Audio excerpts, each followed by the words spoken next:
Welcome back to Beyond Ball. It's your host, Jacob Mathern, and your co-host, Gabe Caraway. Gabe, it's been a week. It's been Um, yeah. it's been a week. Right now, Gabe having a flu game right now. I am. Gabe is dying. I just got over sickness this past weekend. I had to miss the LSU game, unfortunately. That was bad. I pretty much sat down on my bed and just had a trash can by me the whole entire time, praying to God that I don't die. I've been so dehydrated. Hey, lost 10 pounds. Hey, Hey. a win's a win. But welcome back. Of course, this is podcast number 9. A lot of things happened this past weekend that we really need to talk about. Especially this past week. Something finally happened in the NBA. Hallelujah. Yep. The offseason's not dead. The big thing that happened was Karl Anthony Towns going to New York Knicks. Out of left field. Out of the ballpark, honestly. KAT wanted to retire as a Timberwolf. He's been there for 9 years. He's been the backbone since he got drafted. He's been the best shooting big in the league in that time. Easily all time. He had one of the best rookie seasons I've ever seen personally. And a business decision had to happen. Pretty CBA, much man. what They don't play. Yeah, they do not. Pretty much what Timberwolves they just did was, KAT, you have a pretty expensive contract. Yeah, get out of here. See ya. They got in that trade. They got Julius Randle, Dante DiVincenzo, and a first-round pick from the Pistons. If I'm not mistaken, I think it's top 13 protected. I don't remember Yeah. whose it was. And And also Keita Bates-Diop. Keita Bates-Diop mentioned. We're here. The fan we are club. here. I'm okay with it. Shout out KO for Q King of the fourth quarter. You know what that is. Yeah. He hates K's Diop because he's always on the team. But what does this mean for Julius Randle? Pretty much, he just goes to Timberwolves. He is the second option there. Unlike at New York, he would be the third option probably. But it's kind of just I don't know. It's hard to really look at it because now, as the Knicks, you don't have Hartenstein already. So you got rid. You don't have him. You didn't re-sign him. Now you just got rid of your power forward. Injury. Yeah, Mitchell has a ankle injury, I believe. He's gonna be out pretty much all during training camp. Or knee injury. First part of the season for sure. It's definitely a questionable decision, but it makes sense. Yeah. Somewhat. KAT's going to go straight into that lineup and look pretty good no matter what. He's going to be honestly, that's 1B option to 1A, whatever his name is. Brunson. Yeah, Jalen Brunson. Thank you. Blank for a second there. But I'll hear your thoughts on it, Gabe. Yeah. I split it up. I'm going to talk about the Wolves side and then the Knicks side. Good thing. I mean, we're such good sportscasters. We've already talked about most of my notes. So yeah. But I'll run through a few things here. The biggest reason the Wolves would have done this, CBA restrictions, we said that. With all the aprons, and I don't know how all that works really, but I know there's aprons, and I know you want to be under a certain one, and once you get to a certain point, you're going to have to start making sacrifices. And that's what happened here. 4-year, $220 million. That was KAT's deal. Randall's deal is now 2 years, $59 million. So it opens you up quite a bit financially. And then also, Naz Reid mentioned, of course, his development has also been, I think, a part of this. I think he's going to have a bigger role, even though Randall is still your second option. Yeah. I think Naz Reid's role is going to increase. I saw some people saying, look for the Timberwolves to maybe even move Randall again. I don't know about that. And start Naz Reid. And I was like, I like Naz Reid, but I don't know about that. Unless you're really They could use a wing, in my opinion. That would be very helpful. I agree. But I mean, Dante DiVincenzo, I think it's a better pickup for him than Randle. I don't know. I mean, the way Dante was playing last year, sadly, something we never saw when he was with my team, the Bucks. Just kind of stunk, honestly. Way too inconsistent. But now, I mean, he's developed into. I want to say he was second in 3-point shooting last season. I mean, he was just nailing pretty much every shot. And then in the playoffs, was that the Pacers series? He hit some big shots at the end of one game. I can't quite remember which series that was. But he was playing great all year long. I think that's going to be the story of this deal, was them getting him as part of the deal. Obviously, Keita Bates-Diop mentioned were here. And then another thing, the Knicks sent Daquan Jeffries to the Hornets for luxury tax reasons. I was like, huh? Who? Why are the Hornets getting involved here? That's kind of just the weird part of this trade there. I'm like, why? Yeah. It's like, okay. Hornets, are we here? I don't think we're here. We're not here. I don't think we're here at all. No, they can stay away. Needs to play 50 games. If LaMelo can play 50 games, that's a win. I completely agree.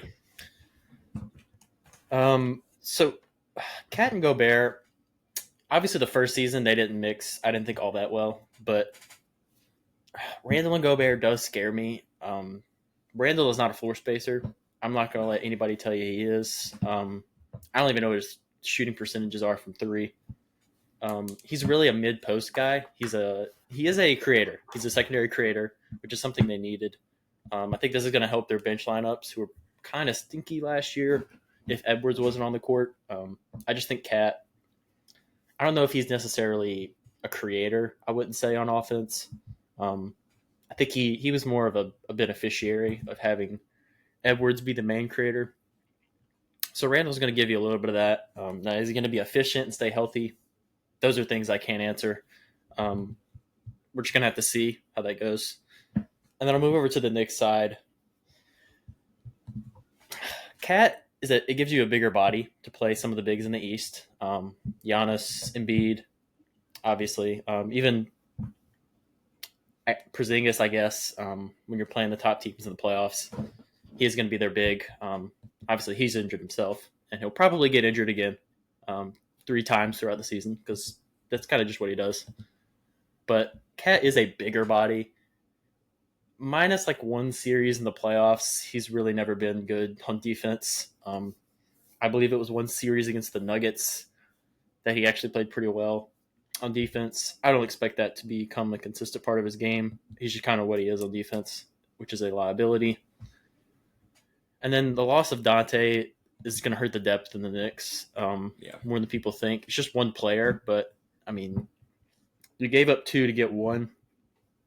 So obviously that leaves some guy who probably wasn't getting a lot of time. Now he steps into essentially Dante's spot in the rotation. But I see why both teams would have done it. I think KAT's always been on a target list for the Knicks. Feels like I've seen that for every now and then. I'll see that. Obviously, I mean, I still see Giannis Knicks edits on Instagram sometimes, and it's like, okay, buddy, go ahead and get real, Spike Lee. It's not happening. So, yeah, you trade injury-prone Randle for kind of injury-prone KAT, and you already don't have Mitch to start the year. Initially, I don't think it's going to be a seamless fit for the Knicks, but it's just a weird trade. I agree. It was definitely out of the ordinary. I know Dante wasn't really happy with his role with the Knicks, but that really doesn't affect why this happened. I know it's been rumored since last summer or last trade deadline that their KAT was getting traded to the Knicks, but we all thought that's going to shut down because, first of all, trade deadline was over with, and second of all, they made a deep playoff run last year. So why would not just keep that people intact. But I mean, it's definitely an out of ordinary trade that no one probably expected at any of it. People are knocking my door. I don't really care. But it's definitely just out of the ordinary. I think this doesn't really help either team. I think it hurts both teams, to be completely honest with you. Lateral you ruin move. the chemistry. Exactly. Yeah, that works too. But you ruin the chemistry that you had with Ant and Cat. Now Julius Randle's got you in the mix of it. Ant's trying to have to work around him. Ant's good, but you need floor spacing. That's why Rudy Gobert didn't play that much into the playoff run, because he couldn't floor space. It's just a weird trade overall. You're trading one of the best centers in the league, even though you can't really play that much defense. And it's for an injury-prone power forward that can give you 22 a night. I mean, I'm not gonna say Julius Randle terrible. Yeah, Julius Randle will give you 22 in the 24 a night. Exactly. Until the playoffs. But we don't need to talk about that. But I think just overall, it's just a lateral move. If anything, if any direction goes, it's probably going to go down for both teams. They're probably both to be regretting it, this trade at trade deadline. Maybe the Knicks. I don't really. I honestly don't really know where to go with this. I think. You have anything else to say about the trade? I think we pretty much covered it. Still don't know, but hey, NBA, you do you. Hopefully, we have some media coverage coming up next episode. I'm actually excited.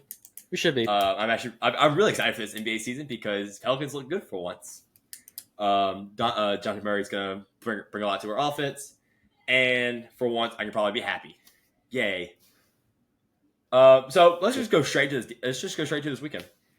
So here at Beyond Ball, we're actually doing a little segment.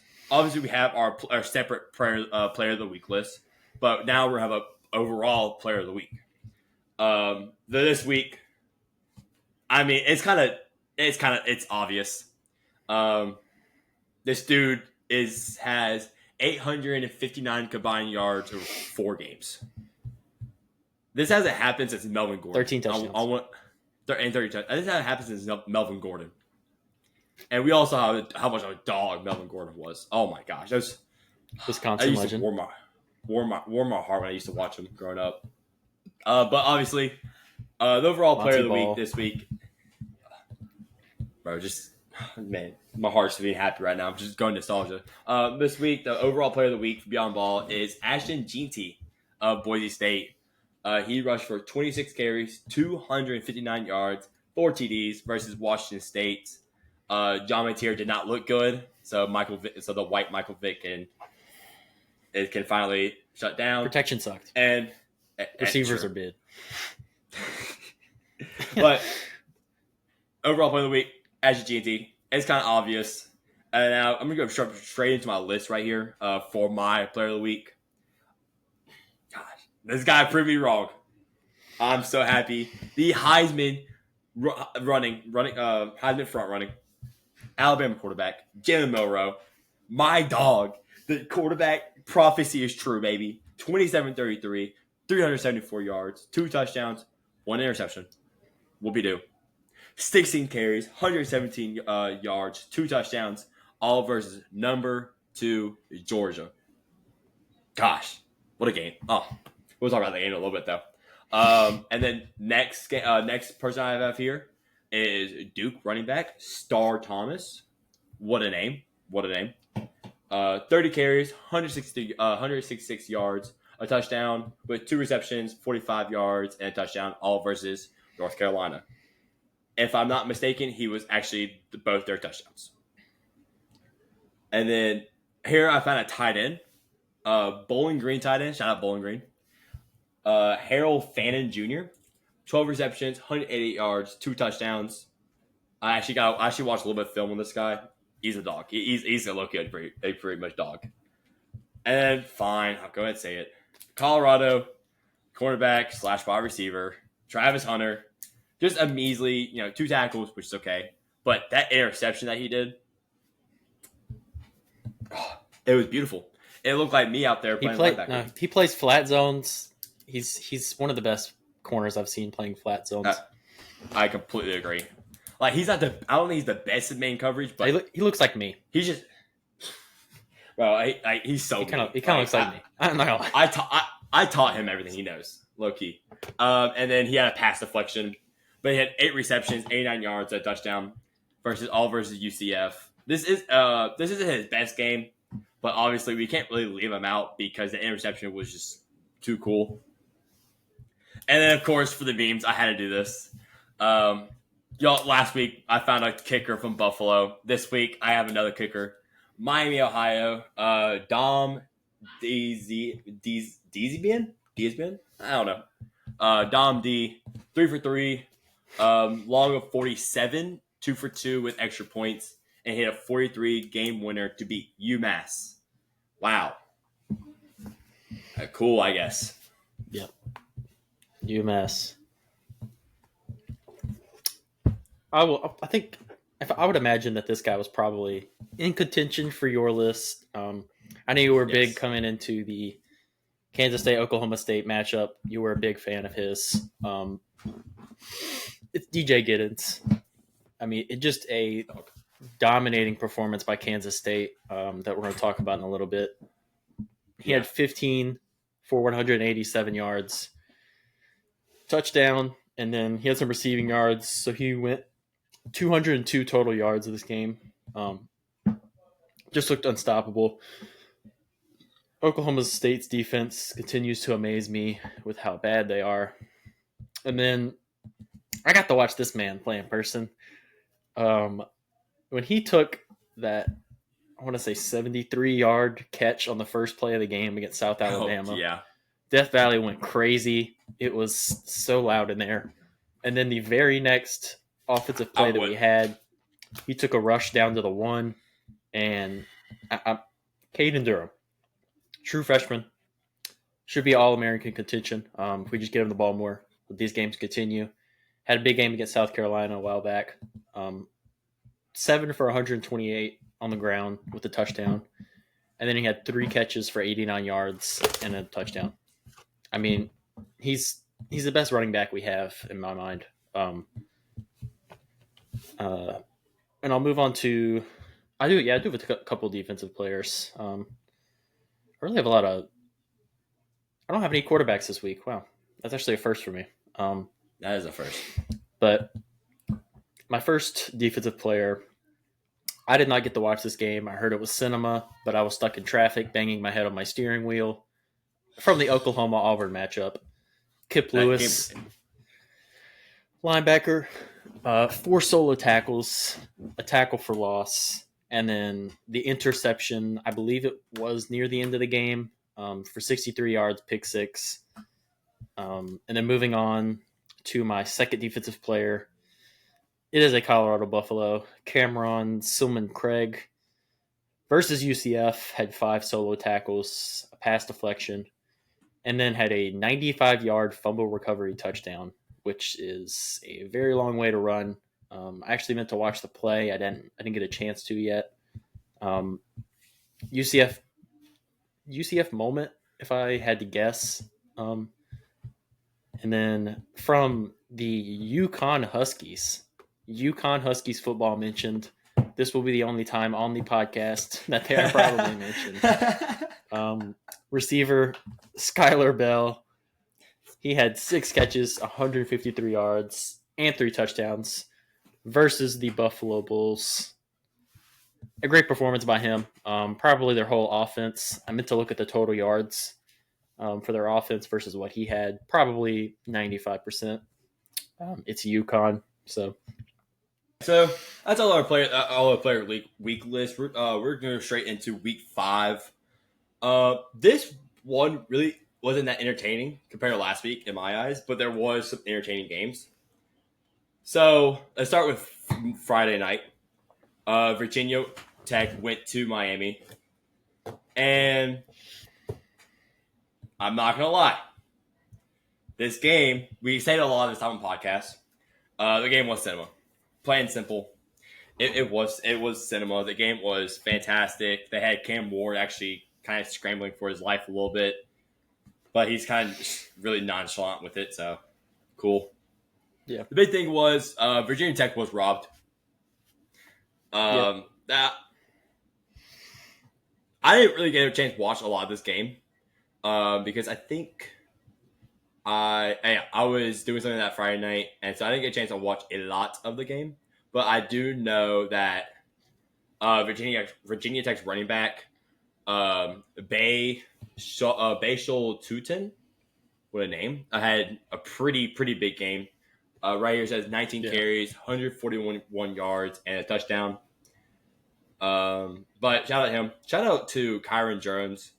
This guy goes really under the radar as a quarterback, mainly for his rushing ability. In my eyes, he played pretty decent in the Vanderbilt game. But again, what's your thought? What's your thoughts on all this? Yeah, I was not able to watch actually any of this game. I had to do stat sheet watching and highlight watching. I believe this was Friday night. Yeah, this was probably family movie night, if I remember correctly. So, there's just things you can't get out of. So you just gotta deal with it at that point. Yeah. And that's what I did. But I learned enough to know that Virginia Tech was robbed for sure. It was a catch on the field. At no point and no angle in that review was there enough to overturn it. You hate to see it. You understand that I think they were trying to protect Miami, who was, I think, 7th, or I think they're 8th now, but I don't know what they were ranked before this game. I think they dropped. I think Virginia Tech won really. They didn't win the game, but they were able to create turnovers and run the ball pretty much however they wanted on Miami's defense, which I think we were a little too early. All of us were too early to crown Miami as this great team. And then they come out there and struggle against Virginia Tech, who isn't necessarily the worst team in FBS. That would be Southern Miss, but they're not world beaters either. Kyron Jones was fine at best this game. I think again they won the game. I can't remember the running back's name, but they won this game based on their ability to run the ball. Ward, he had the passing yards this game, but the 2 INTs were really costly for Miami. Definitely could have cost them the game if the refs didn't help them out at the end. 6 penalties for each side, so it wasn't necessarily a clean game. Something to work on for Miami going forward. They don't want to have any more close calls like this. They're trying to stay in the playoff contention.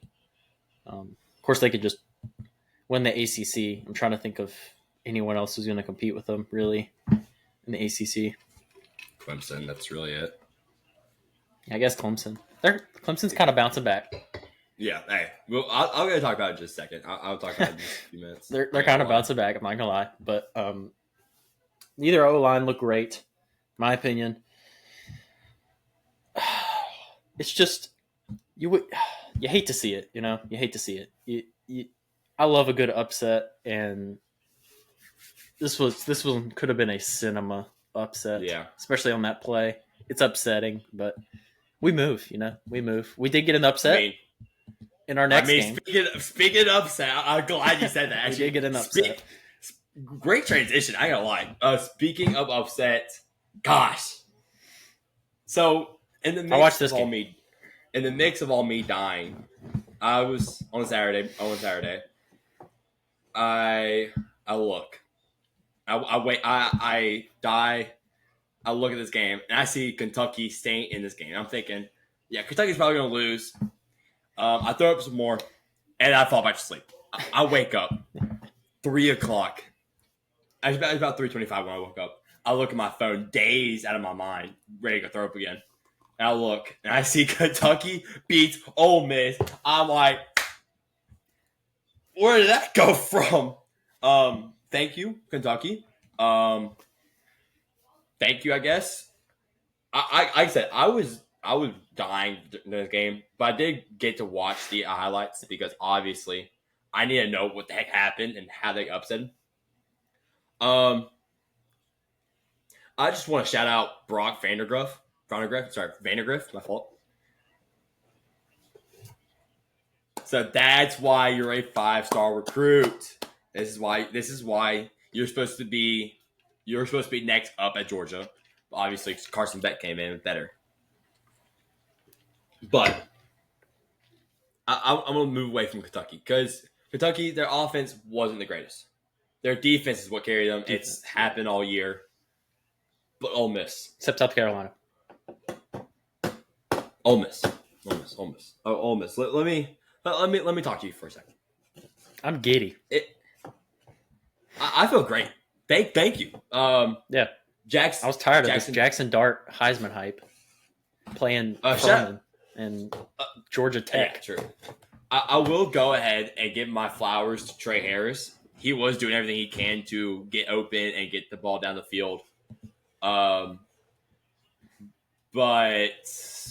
when your next leading receiver was a guy, Caden Periscorn, shout out his son. Shout out his son. His son's on Instagram Reels a lot. I see him a lot, giving the lucky bumps. But he had like a clutch 42-yard reception down the field that should have got them. That was a prayer. That was a heave and a half, and he came down with it. And of course, they missed the field goal. What a bum! Honestly, yeah. If you're Ole Miss, this was your first true test to see how you were as a team. Kentucky was coming off a rough win. I mean, rough loss. A game that they should have won versus Georgia, and they outplayed Ole Miss pretty much. In every single aspect of the game, they outplayed Ole Miss. And it just shows you how overrated Ole Miss was. Plain and simple.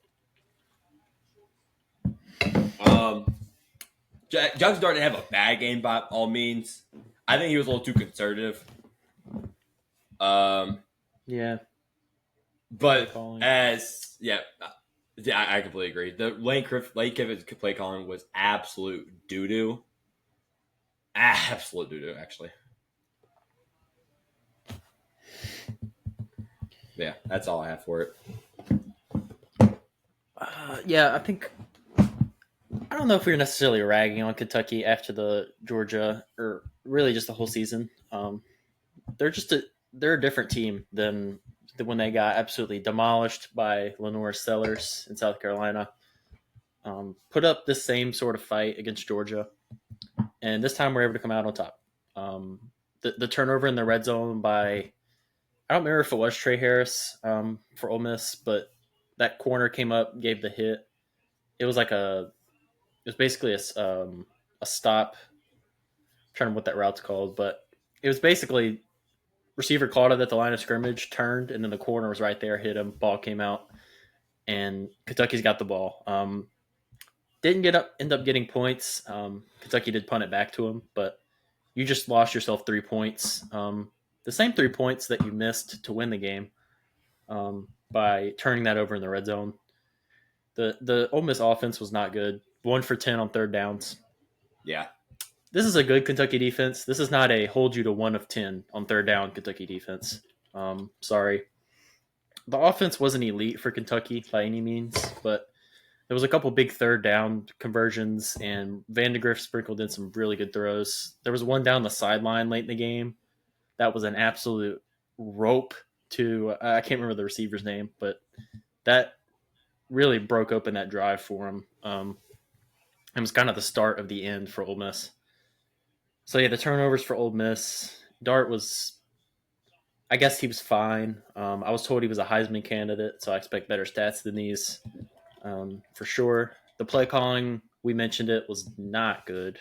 Lane Kiffin continues to be overrated. Sorry. Both defensive lines, I was actually pretty impressed by both units. Thought they were both getting after the quarterback, making plays, disrupting the offense for the other team.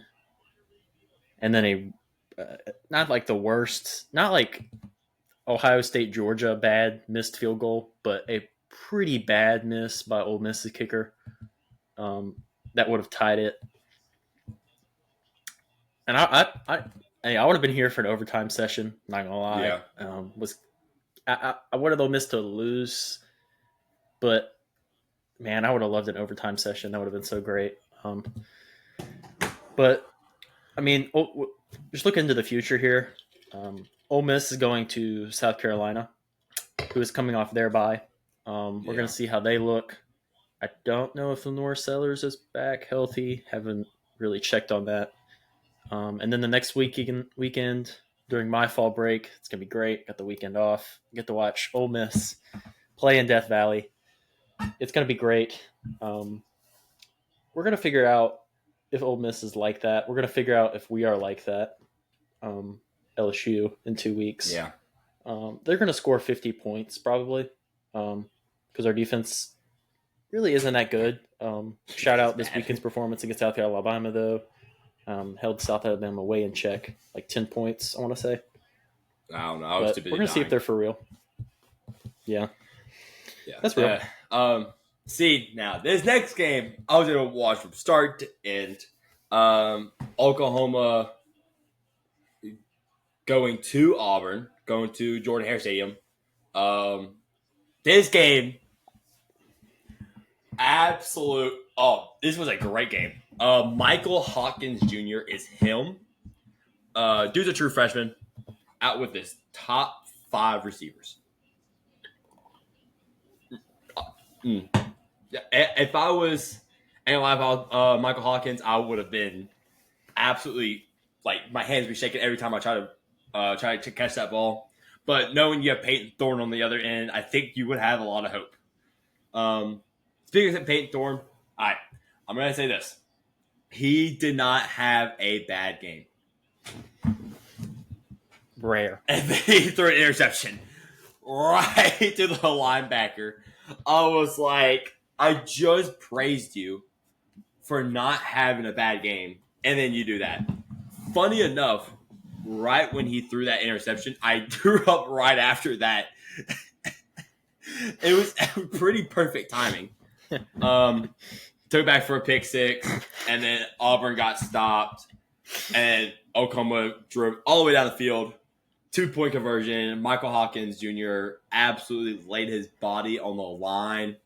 Looked like me on any other Saturday, I guess.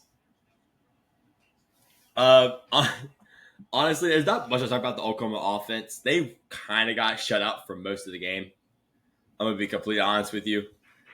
It wasn't until like that final fourth quarter they decided to wake up and, hey, I guess we gotta play some offense here.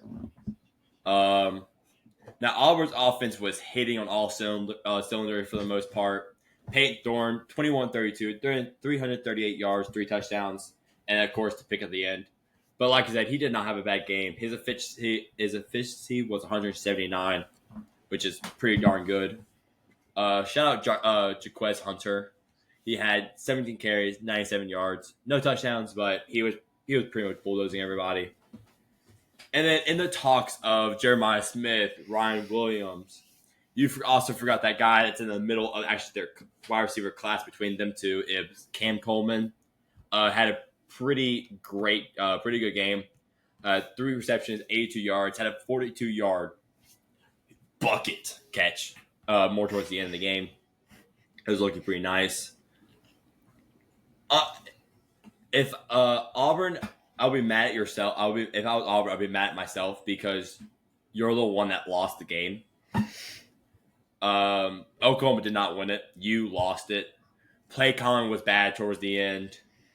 In my position, I'm running the ball all the way down the field, and then they throw that.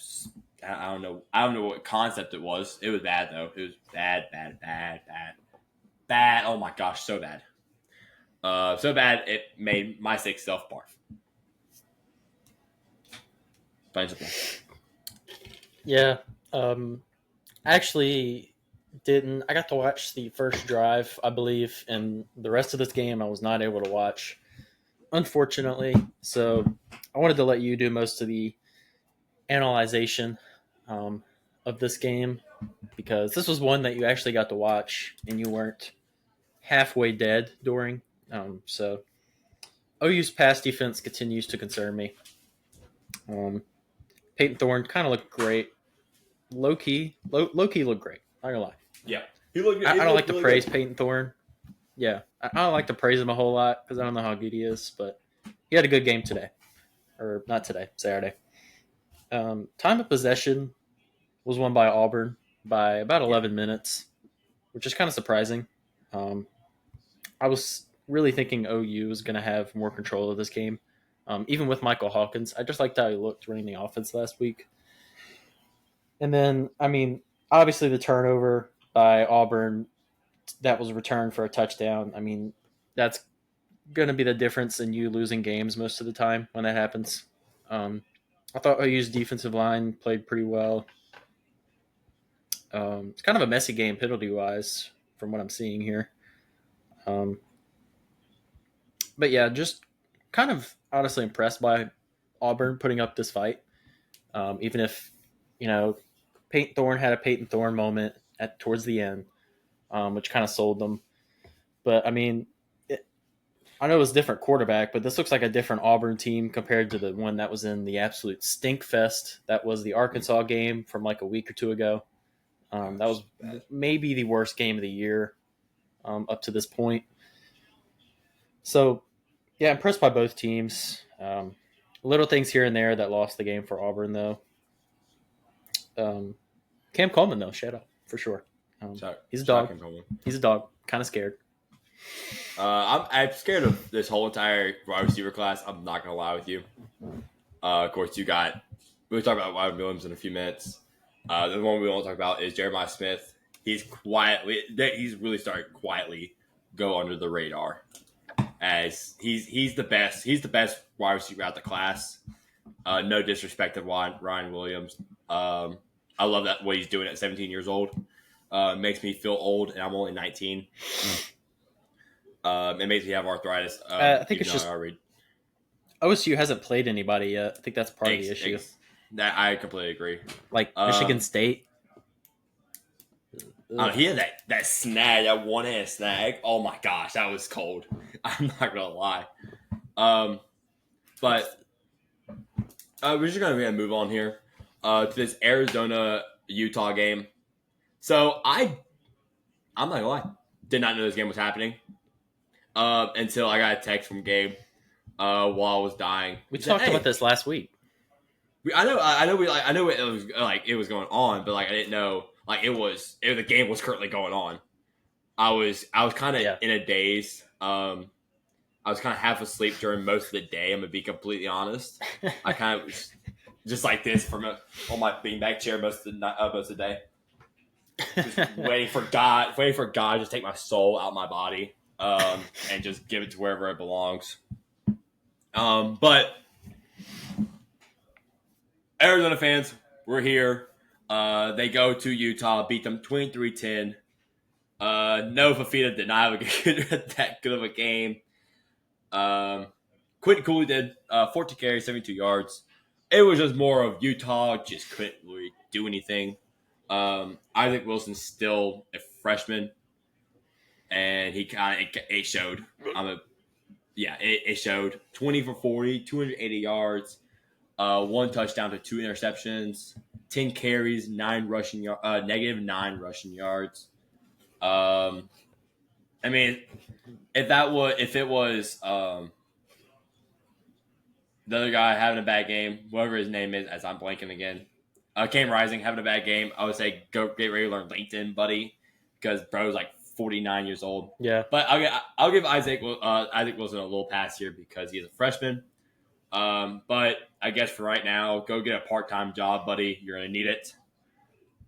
Honestly, Arizona didn't even play good either, so I really don't want to give you any credit. The defense, they pretty much got outmatched. Just the defense played better, and Utah kept shooting themselves in the foot. I really have nothing to say about this game. Like I said, I was half dead. I'll let you take over if you want to. Yeah. Yeah, Utah's a team I'm coming to like a lot. Unfortunately, they're starting Zach Wilson's brother. Not ideal. He's played about as good as his brother has been in the NFL. Though he is a true freshman, I'll give him a pass. And I think the getting down early and the Utah run game pretty much not being there this game, completely different from last week where they just basically said, hey, Oklahoma State, you are our child. We will run over you. That is the summary, beyond ball brief summary of the Oklahoma State and Utah matchup. They had 2.9 yard per carry. That stinks. That really smelly. Someone take out the trash. It is getting stinky in here. They only had 84 yards rushing. So I think that's what won them that game against Oklahoma State was relying on the run game. So you saw Isaac Wilson, I just don't think is ready. Even against a not good Arizona pass defense. And we've seen that as Arizona is disappointed this season. Their pass defense isn't that good. Their team isn't that good. You said it, Fafita. The dark horse Heisman pick, it doesn't look too good. It was there. It was there, and then it went downhill very quickly. Kansas State. I don't know. That one hurts. But, my dark horse doesn't look that good either. Luther Burden actually doesn't have a lot of yards this year. Surprisingly. Yeah. I'm pretty disappointed. But at least my main Heisman's working, and we'll talk about him in a few minutes. Dylan Gabriel's playing fine, so I'm feeling okay with that. We're going to move on next game.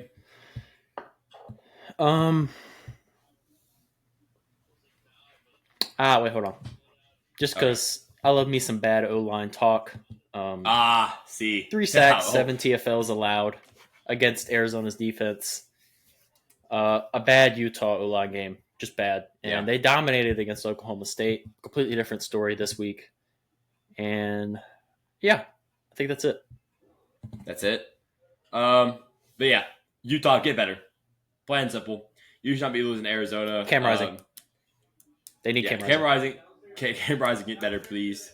I love Isaac Wilson at a high school, but he's just not ready right now. Now, who was not ready was his Oklahoma State team. Gosh, nope. They were not ready. Oh, they stink. They stink. This was bad. So I'm gonna double down on my statement as I'm trying to find the game on my phone. Just give me a second. I'm gonna double down on my statement from last week. How can one running back could be so washed at 20 years old as Ollie Gordon is already? Hey. 5.1 a carry this week. He did much better. Don't care. You're playing Kansas State. No, Their rush defense isn't that great. I'm gonna be completely honest with you. And plus, you're Ollie Gordon. You should have been the best running back in all the country. As baseball going on behind me. Sorry. And so I'm thinking. I'm watching the game. All right. Well, I'm watching half the game. Trying not to. Other half, I'm probably throwing up, dying. Really wish I'll be dead. And then I have to watch a man named Alan Bowman pass the ball. At that point, I really wish God would have took me right then and there. But luckily, Kansas State kind of revived. It was bad. It's so bad. Luckily, Kansas State revived myself. DJ Giddens can take it on no Diddy, low key. He's him. What do you mean no Diddy? 15 carries, 187 yards, a touchdown. He had a return for 66 yards, 1 reception, 22 yards. Avery Johnson, a pretty good game, 19 for 31, 259 yards, 3 touchdowns, 1 interception. I'll take it. Better than his other games he had. Oklahoma State, they were supposed to be one of the better teams in the Big 12. It's their team have been the backbone of Ollie Gordon since he was a freshman. and now Ollie Gordon is 15 carries, 76 yards. I don't really know what to take from it. I don't really know what's going on with Mike Gunny's head, why you want to trust Alan Bowman so much to take 50 pass attempts. Keep in mind, this man went 26 for 50, 364 yards, a touchdown, 2 interceptions. In the words of, I was at a Cam Rising. Their O-line blows. Oh my, it's bad. Their whole entire offensive line needs to just go eat food. That's all they can do, apparently. And then just move it out of the way. Alan Bowman needs to go learn LinkedIn. Needs to go put fries in the bag. I'll take a large fry, quarter pounder. Actually, no, I'm going to I'll do a 20-piece basket of fries for $10, please. I'll do a large. Don't forget my damn milkshake. If you forget my damn milkshake, we're gonna have problems. Like I need my milkshake. Dang it. Ollie Gordon, go with them. You need it a lot more. Honestly, go make my canes. Go make my canes. I want a box combo, no salt, extra toast. Put butter on both sides of those toasts. You better have some extra cane sauce in That's there. how a real man eats it. Pause. Pause. Pause. Whoa. That was hold on. Stepped away from the sidebar. Computer in that one. I'm gonna keep going while you're doing that. I got it. Design Stribbling. Go ahead and put mine what I said too. That's going on Twitter. Design Stribbling. And this guy can be my person in my booth with me while waiting for our food. He had 7 receptions, 157 yards, and a touchdown. He looked like the best receiver out there on both sides. Dude should probably transfer, to be completely honest with you. He's number, I believe, 9 in the country in receiving yards. I can't believe you said that. I didn't even catch it at first, honestly. That's so going on true. That's so going on Twitter. That's so going on Twitter. Should we do that? Like best quotes from our That's so going on Twitter. Viewers, go check out Twitter, bro. Like I don't promote it that much because honestly, I'm not on Twitter much anymore. Yeah, when's the last time we posted? Like a month ago. But our first episode. Shout out them, I guess. Shout out Kansas State for getting a pretty good win there after the whatever happened last week. Against BYU. Shout out BYU, 5-0. Pretty good win versus Baylor this week.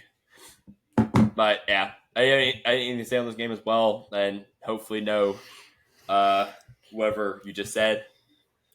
On paper, it wasn't a bad just move on. I'm just gonna move on. Just move on. Okay. I'm sorry, I'm too busy laughing. So this next game we have here is number 15 is one of our picks. Number 15, Louisville, going to number 16, Notre Dame. This game low-key disappointed. I'm gonna be completely honest with you. This game was actually it had high scoring, but honestly, I couldn't watch. I really couldn't watch this game. I was actually most of the time. I was in traffic, wanting to hurt myself. I do remember at halftime. I did wake up. It was halftime. Notre Dame was leading 24-14. I'm like, well, there goes my pick 'em. And I went, fell back to sleep. It was dead. I was dead. I mean, it is what it is. Tyler Stroh, thanks for disappointing me, buddy. I'm not going to treat you like Alan Bowman because, you're still my Pookie. I guess. Riley Leonard, I give you your flowers for this one. You game managed a win. Congratulations. You actually did something right for once. Notre Dame's offense really didn't produce a lot of yards. They had 280 yards pretty much on top of it. Their defense was going stupid. 3 sacks, 7 TFLs, 1 TD, 9 pass deflections, 2 forced fumbles. I mean, it's Notre Dame defense for you. They will fly around the place. They will hurt you. They will make you want to say "owie" and the whole entire time. And so Louisville, you disappointed me this week, and I was kind of sad that I was just sitting there. And I was thinking, oh, maybe Louisville is gonna be a good team this year, and I guess we'll watch that while dying, of course. Yeah, and maybe want to die more. Be completely honest with you. Yeah. It looked really bad. I believe I think I just gotten to LSU's campus and I looked at the score and it was pretty bad. It was like 21-7.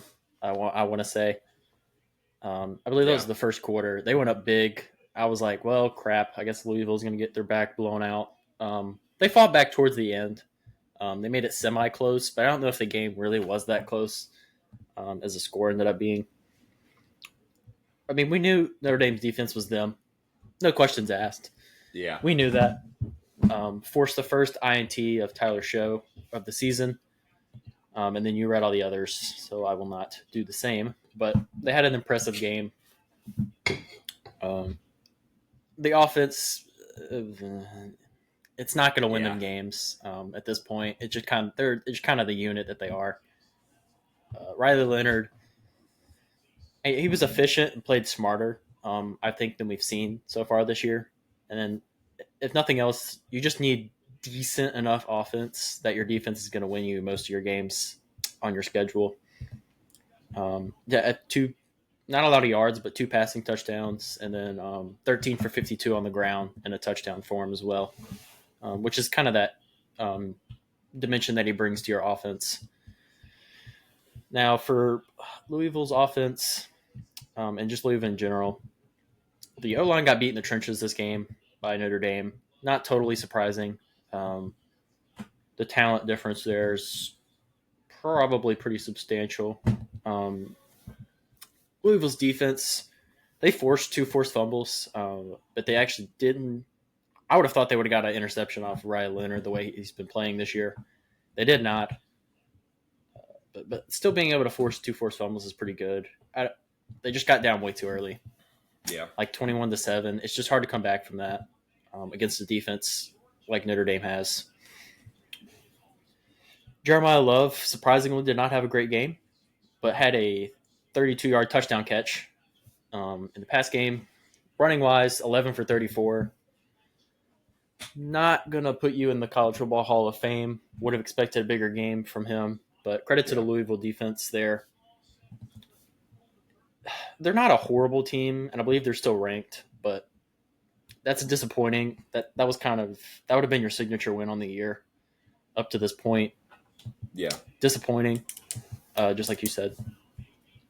Yep, I completely agree. This next game we have here is number 19, Illinois is going to number 9, Penn State. Gabe had Illinois. I had Penn State. Now, this game was a snoozy. Oh, my Lord. This was a snooze fest and a half. This was a defensive game. I usually like defensive games, but when I'm halfway dead on the inside and I just want something to bring myself back to life, I don't want to turn this game on, to be completely honest with you. I watched some of it. I like Penn State's defense a lot. I will always have. They had 7 sacks in this game. They look like they're playing me in Road to Glory or any sort of college 25. 13 TFLs.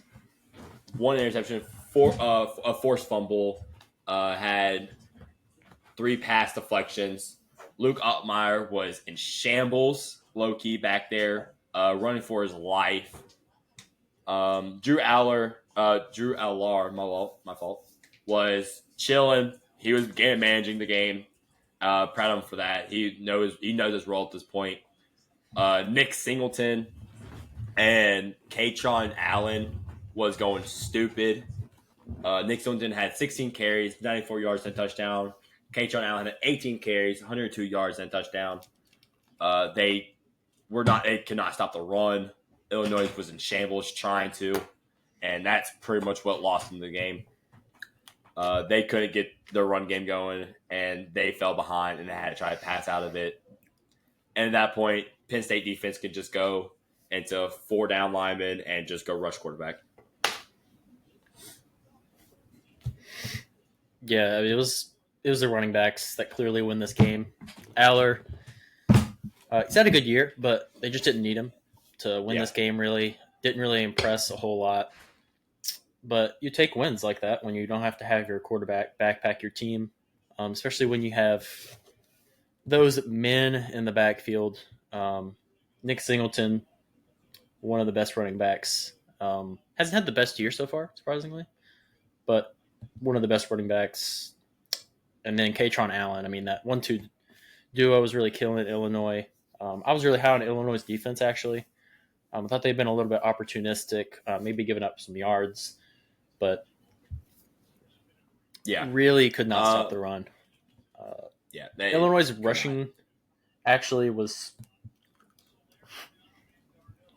not present. It was not in the room with us. And then the passing game really was not there because they were just getting absolutely dominated up front. No time to throw for Altmaier. Unfortunate. Was going to be a Heisman candidate in my mind. But you hate to lose this game. Don't look at – come on. You know Altmaier's him. You know he's him. Just had the 2022 Titans offensive line in front of him. Not his fault. You did make me put that in the title, so I give you that one. What? Now, the game I finally could talk about because finally I watched the game this weekend from full through, besides Auburn-Oklahoma game, because I was not dying. Yay! Actually, this is when I did my final just heave at right by the toilet. I just woke up from a nap. I was half dazed. I was laying down on the toilet on the bathroom ground, begging for agony, and I hurled one out. I came back down here, and I'm like, and I see this game on, and I said, "Lock me in." Put a trash can right by my bed. I did not move because I was watching this game, and then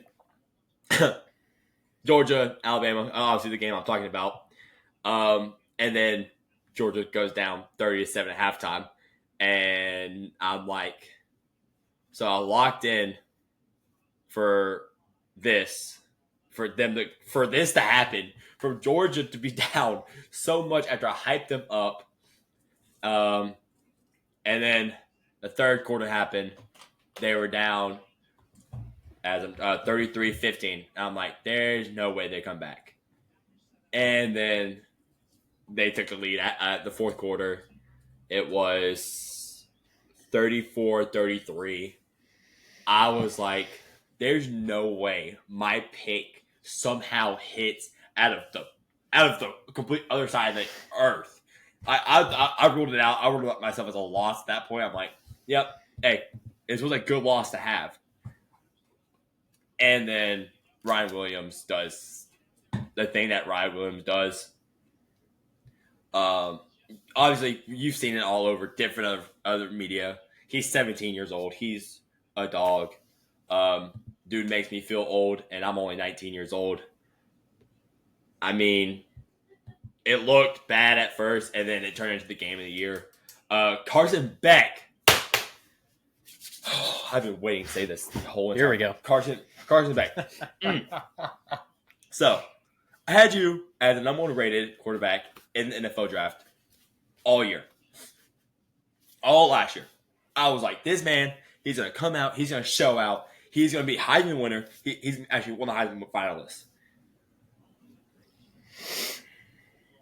Nope. Carson Beck, go ahead. Walk yourself down to the nearest Whataburger. I want this is going to be a big order. I hope your ugly head can handle it. Okay. Are you ready for this? I want a patty melt, fries, a Diet Coke. Okay, spicy ketchup. Can you do that for me? Because you're gonna need it. Because you need a whole different job after that game. You lost a lot of money after that game. 27 for 50, 439 yards, 3 touchdowns, 3 interceptions. That first half, I thought I was watching Nathan Peterman. this dude was a bum. I'm like, what just happened? Like, I look at this game, I'm like, he threw what? And then I'm looking, I'm like, okay, they need to start running the ball a little bit. Hey, Trevor Etienne. Oh, you just got stopped. Oh. All right, we're not gonna use it for the rest of the game. The frick. Yeah. I mean, I think his name's Adrian Smith. Let me make sure. Arian Smith dropped that absolute bucket of the start of the game. I'm like, at that moment, I'm like, yeah, they ain't winning the game. And then two returns happens to our touchdown, and I'm like, oh, they might win this game. And then Jalen Milgoat, my dog, my Heisman finalist, got absolutely bailed the frick out by a 17-year-old. Came back, boom, heave, and just it looked like me out there at tight end, low key. Me personally, I'm actually head topping somebody. No one else did anything on Alabama's team. It was legit. Jalen Milroe, Ryan Williams, and Jeremy Bernard, I believe has his name.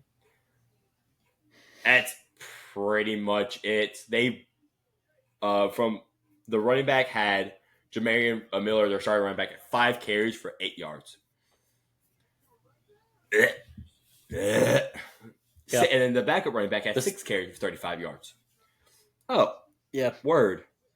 Oh yeah, luckily, maybe after seeing that, I'm like, oh, they didn't have any rushing yards.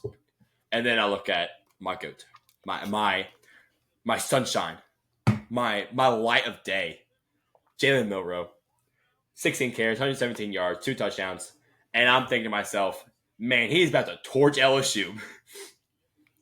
Yep. Bad. Yep. Ryan Williams might have like a 400-yard receiving day versus us, especially if we have Sage Ryan on him. If I see Sage Ryan at all lined up against this dude, I am turning off the TV and I see a window and it's pretty high up. I'll let y'all do the whole thing with it. I'm not gonna say it on stream because obviously we can get taken down for that. But yeah, I do want to shout out Dylan Bell. I had a good game as well. The Georgia wide receiver, and then of course the game-saving pick, Xavier Brown. That's pretty much all I have. You have anything else to add before I close off the segment?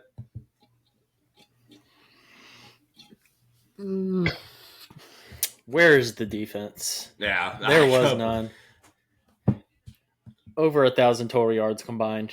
I wish I could have watched more of it. It came on the same time I was at the game, and then when I left halftime to try to get out of Baton Rouge, I thought I was being a big brain move, and I was going to get out of there. No bad traffic, no issues, high-fiving cops on my way out.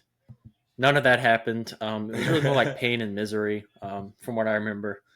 Banging my head into windows and the console. That's how I feel that. The steering wheel, the shift, the turn signal, banging my head into anything I could find. They cut off every road for no reason to make it the most congested as they possibly could.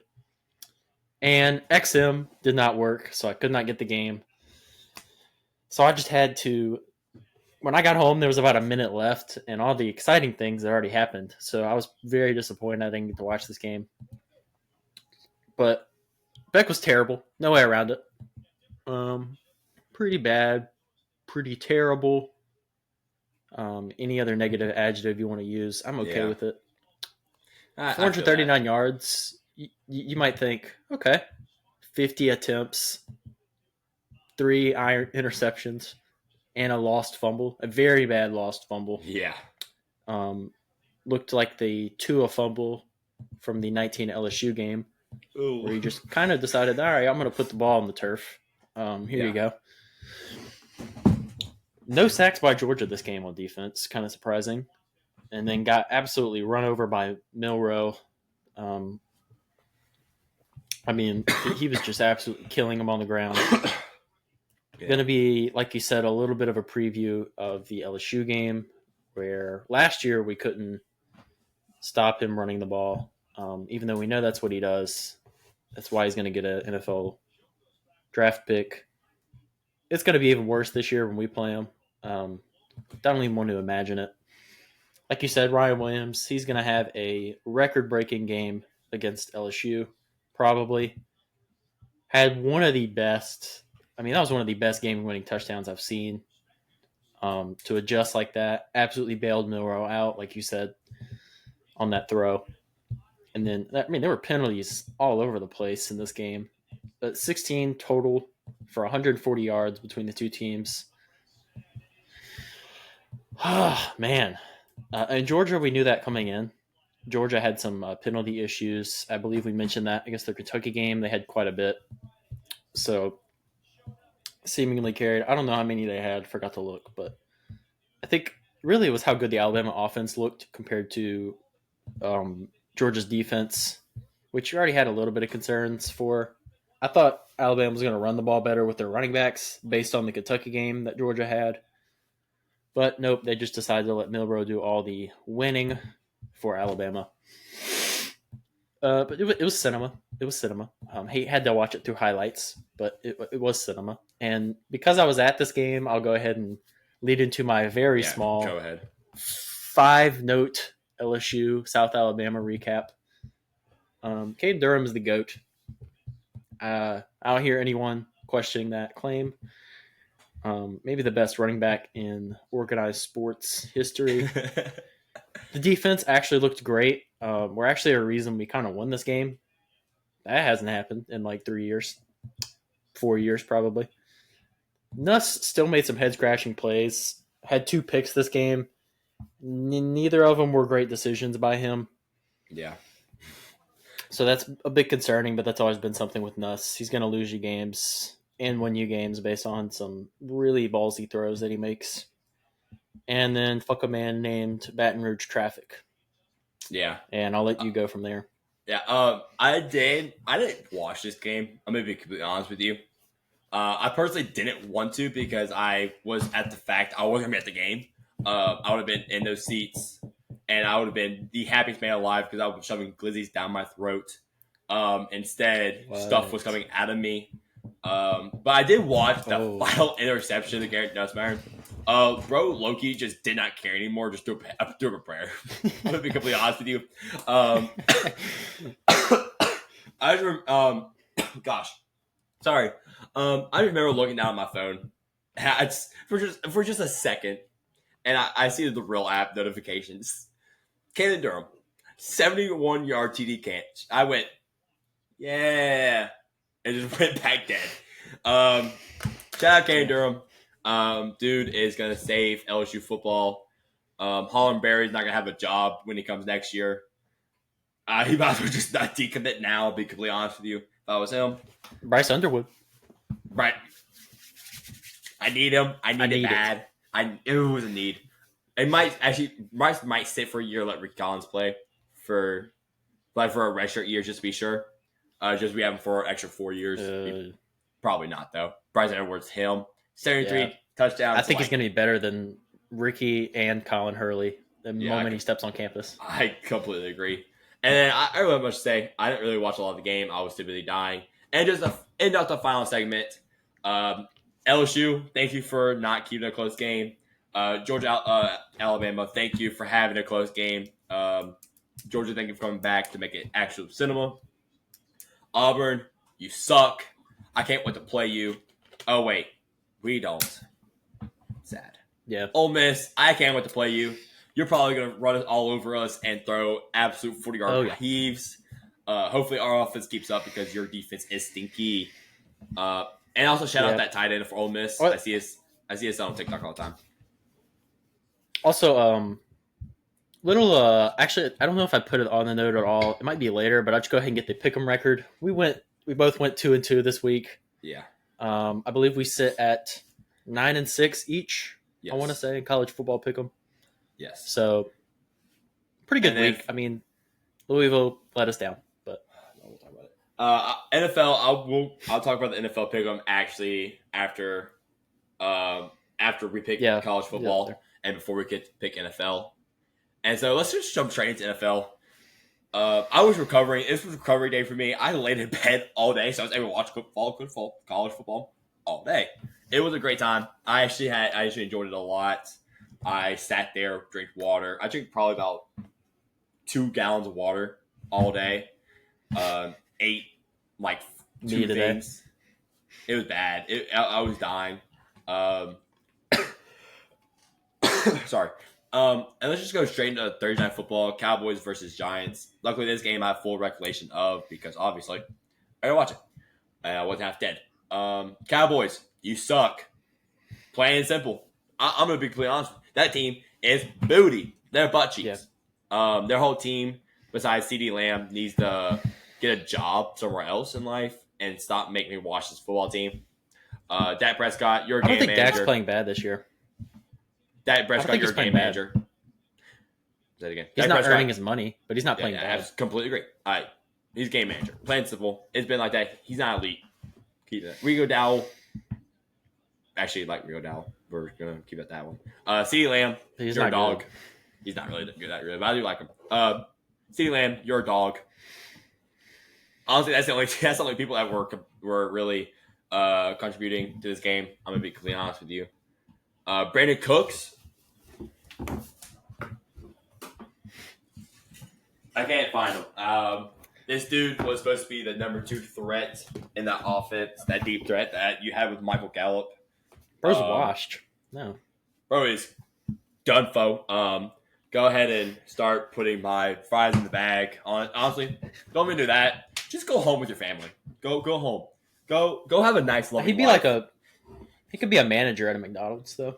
Yeah, that's true. Brett Aubrey, you missed a field goal. You're buns now. I don't like you anymore. Yeah. Washed. Terrible. He's still pretty good, guys. Don't you worry. But New York. I'm not gonna lie. Yeah, let me go ahead and get this out the way. Okay. Daniel Jones did not have that terrible of a game. Okay. The offense was actually watchable, besides running. We don't really want to talk about run game. Devin Singletary is a bum. Let me read some of the comments right here.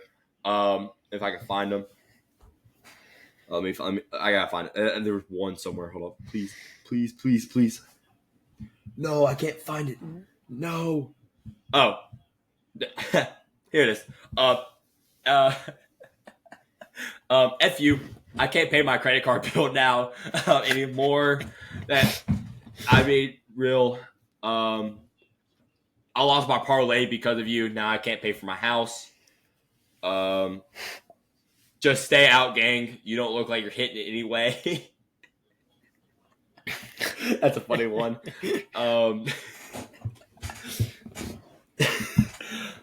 Literally need 40 yards, and bro has hit it 4 times and keep running backwards every effing time and lose yards. He's absolutely clueless out there. And then 60 yards, fatty. That's not fatty, if you know what I mean. But Devin Singletary, I could have told you that was going to happen. I'm going to be completely honest with you. Malik Neighbors, he's him. Malik Neighbors is the best wide receiver in the league, no doubt about that. 12. He's pretty much the Giants' offense, plain and simple. 12 receptions, 115 yards on 15 targets. We need to check his wear and tear because he's needed. I do want to shout out Wendell Robinson. Kind of had a sneaky good game here. 11 receptions, 71 yards. But he did have 3 crucial drops that they probably would have won the game if he would have caught them. And Dallas defense, what's his face guy? Michael Parsons did get hurt. So that's something to look out for. Marcus Lawrence got hurt too. Future DeMarcus Lawrence got hurt. He was out for 4 to 6 weeks. That's already been thing. I believe Parsons do have a broken left foot, if I'm not wrong. I might be wrong with that. I can't remember off the top of my head. I forgot to put that in my notes. And yeah, that's all I have for the game.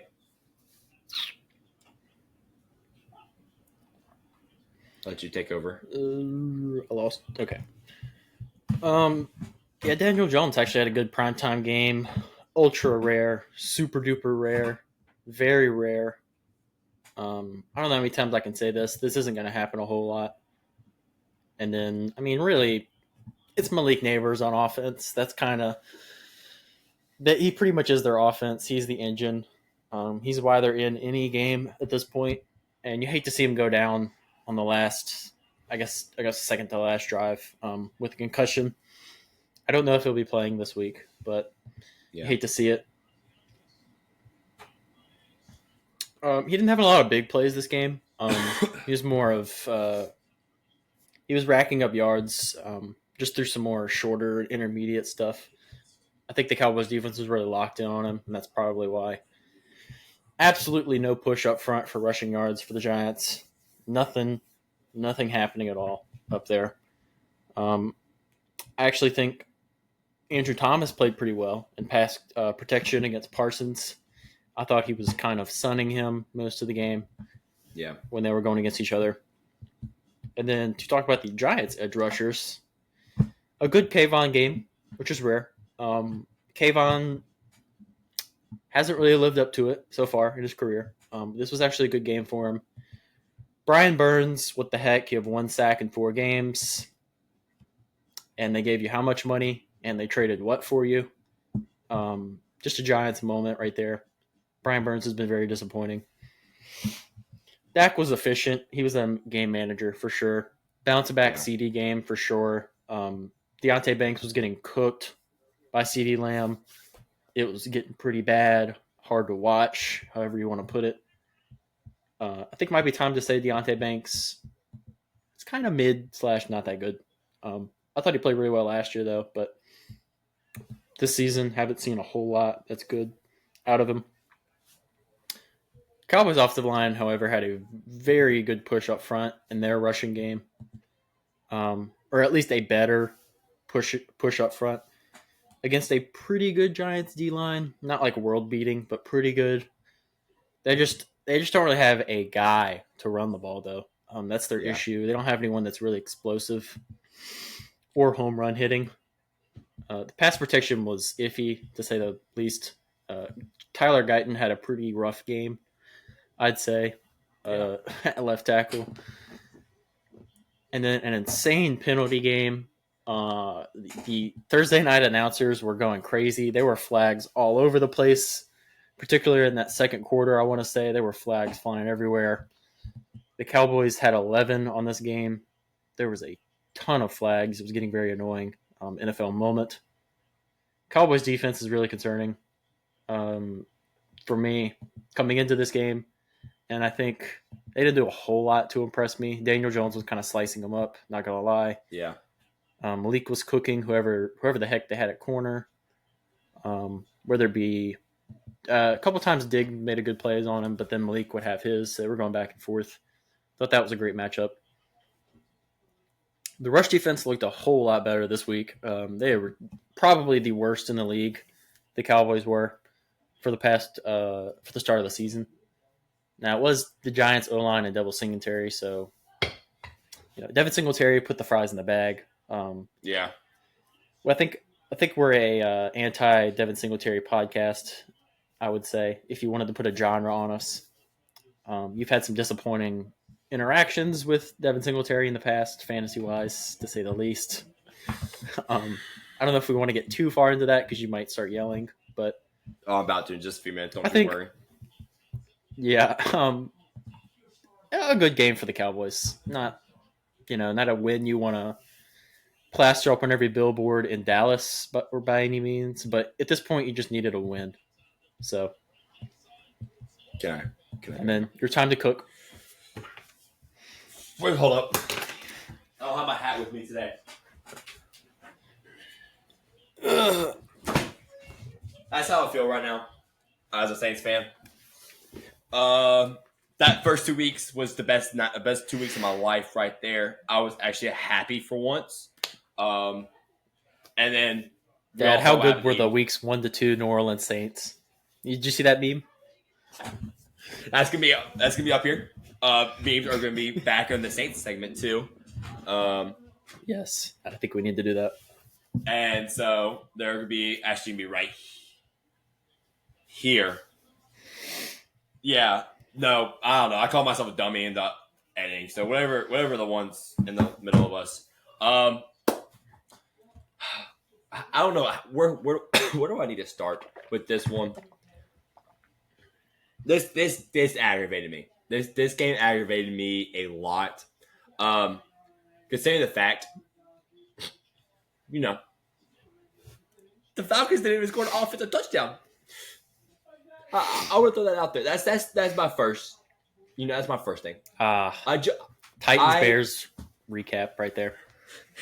I was able to get up in that morning, Sunday morning, somehow with own strength. I went to church. I was praying. I remember what my prayers were. Please let the Saints be somewhat decent today. Probably not the best prayer to have, but I asked for forgiveness. But when I look at this, Bijan Robinson, 7 carries for 28 yards. Tyler Algier, 8 carries for 60 yards.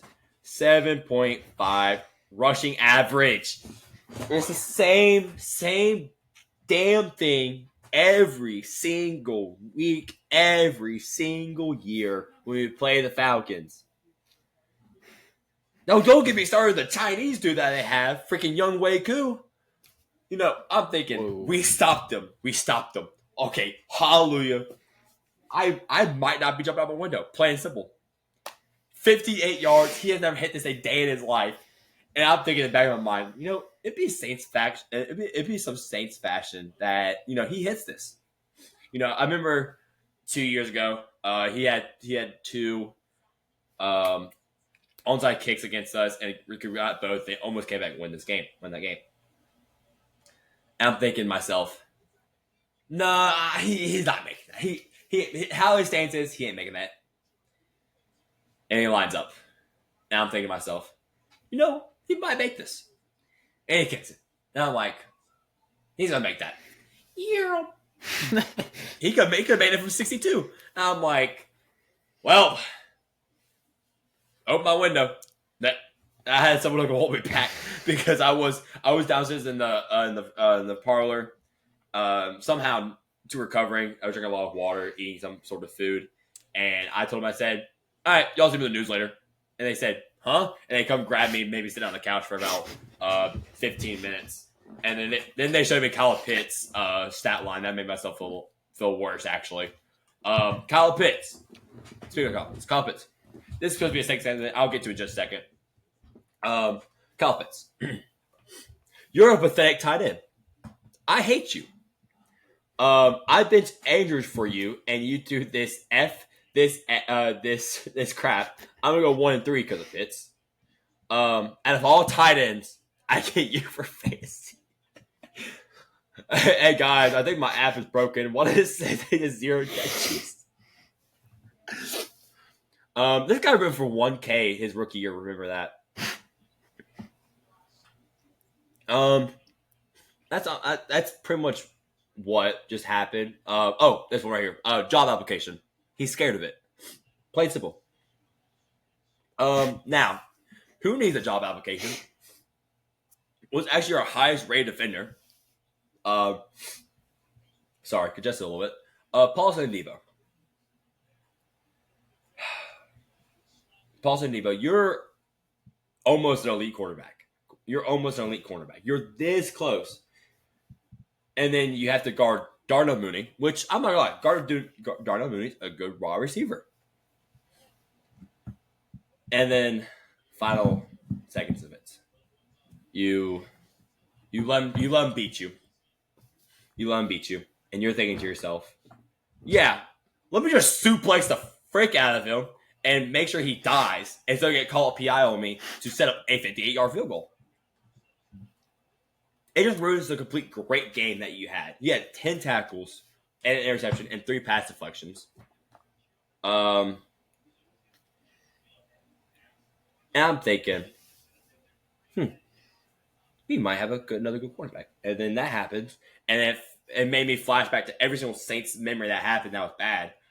That Diggs sideline touchdown, whatever the hell happened versus the Rams. I don't want to say it. You all saw it. The freaking what's his face? Kyle Rudolph freaking putting nuts on someone's head. Chase Young put fries in the bag. I don't know. I'm mad at you for some reason. But in all seriousness, we did have Tyrann Mathieu out. We had Willie Gay out. Our defense was hurt. Demario Davis hopefully should be back this week. I sure hope he's back this week. Because we have Monday Night Football versus the Chiefs. I'm gonna be at work watching this, and I'm just saying the student union has 4 stories and a roof. So if it's as bad as I think it's gonna be, y'all can put the pieces together. Cam Jordan, you're washed. Love you. You're washed. Okay, let's just get to the offense now. I promise I should have made myself a time limit here, but I think Gabe deserved me to just sit there for once because he's probably going to talk nothing but good things for once. Derek Carr, you're right, Derek Carr. I like you. First half, I didn't like you. That second half, I like you. That interception was not your fault. That was batted up by Matthew Judon, and it just got unlucky when it's Troy Anderson's hand. Kamara, love you. Olave, love you. Rishi Ajid, love you. Jamal Williams, Juwan Johnson. Mason. Okay, yeah, that's it. That's all our team. Honestly, it's our team right there. Clint Kubiak needs to do better down the stretch. I'm gonna be completely honest. I don't know. I'm so tired of watching this team already. It was good. It was good while it lasted. It was fantastic while it lasted, actually. And I was thinking, yeah, maybe, just maybe, we might win the game after last week. And then we go into the Chiefs with a win. Instead, we're going to the Chiefs 0-2 while us do 2-2 while they're going 4-0. And they didn't have a good win either. So, gosh, I just hope we can cover somebody. Xavier Worthy, Travis Kelce, like Frank. We're gonna lose, aren't we? We're gonna lose, aren't we? I'm just gonna. Y'all's tight end history versus Kelce. Gosh, this is not lining up for a good matchup. Oh, someone shoot me now! All right, I'm done. I'm tired of watching this team already. I'm gonna move it. I'm just gonna go straight to the next game. This game actually did not make me feel any better. The Bucs dominated the Eagles. Okay. Yeah, cool. Our division rivals kill a team that we lost to. Frank, I don't know. I'll let you talk about this game, and then I'll take over at the end.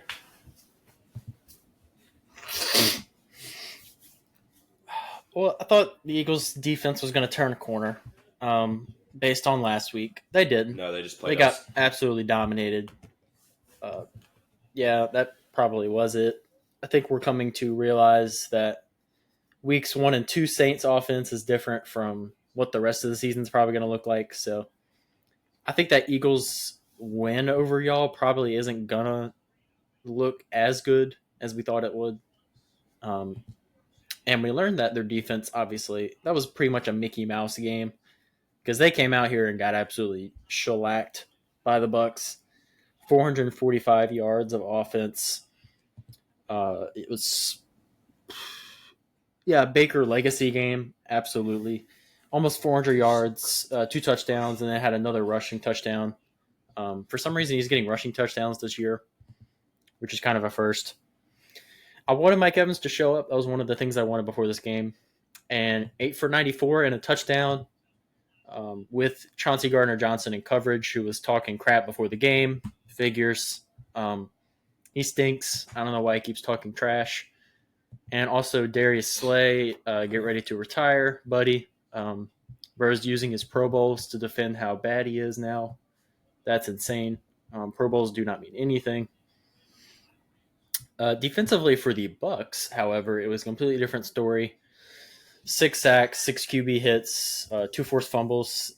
I realized the Eagles did not have Lane Johnson or AJ Brown or Devonta Smith, but based on how they played last week, I thought they were going to play at least a little bit better than this. But at one point, they had, I want to say, 0 total yards to the Bucks, who had like 200 something, if I'm not mistaken.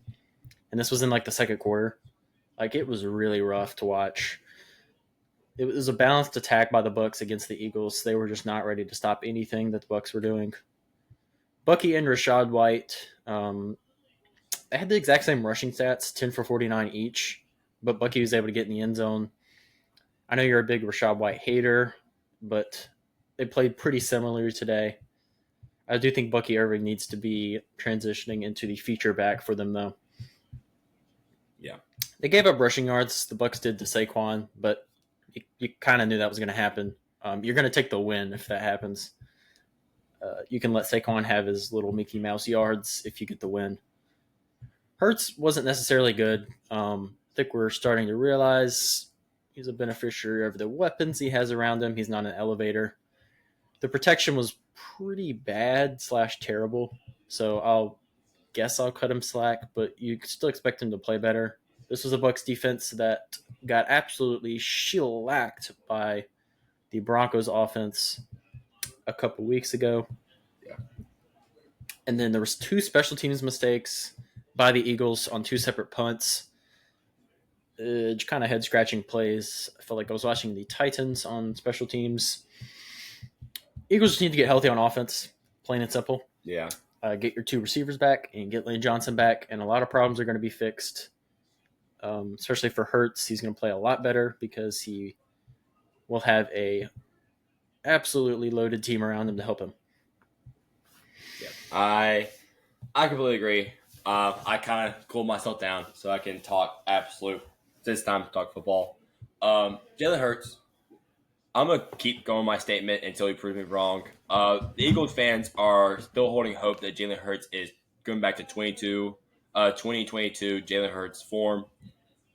He's not. He's a fraud. I know both these people are out, but you're kind of still hoping for something. And I'm gonna go straight to these wide receivers. These wide receivers suck.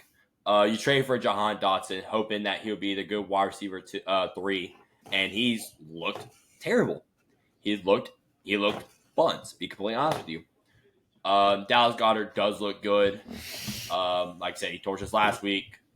Saquon Barkley, I mean, it's Eagles' identity. You have to. The offense evolves around Jalen Hurts and Saquon running the ball, and then of course you have Devonta Smith, AJ Brown, already. Plain and simple. But now they don't have that, so you're kind of relying off Jalen Hurts' arm to make plays, and of course, it's not gonna happen. But I'm not gonna full blame on him because obviously it's gonna happen like that. Shout out to Tampa Bay. Great game.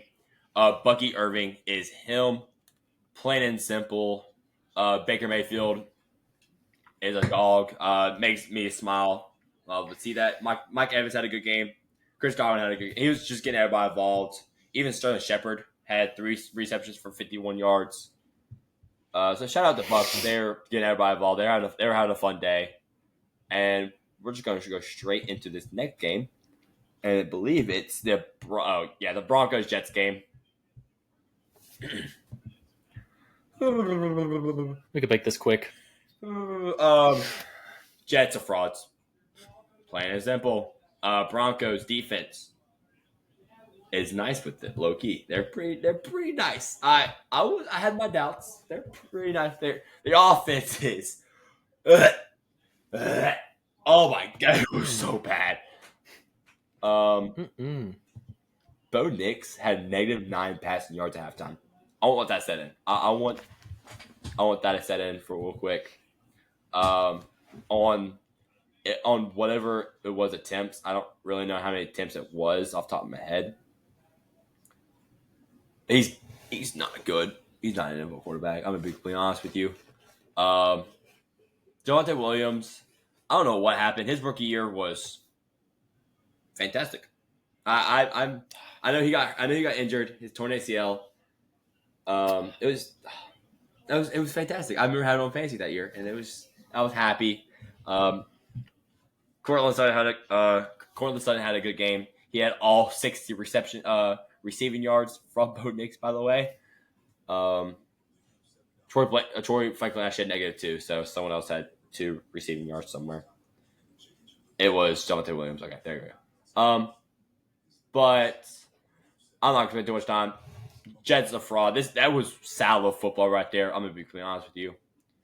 Yep. Also, Brees Hall, 10 carries. Oh, okay. He probably had Garrett Wilson. Oh yeah. Yeah. Brees Hall, 10 carries for 4 yards.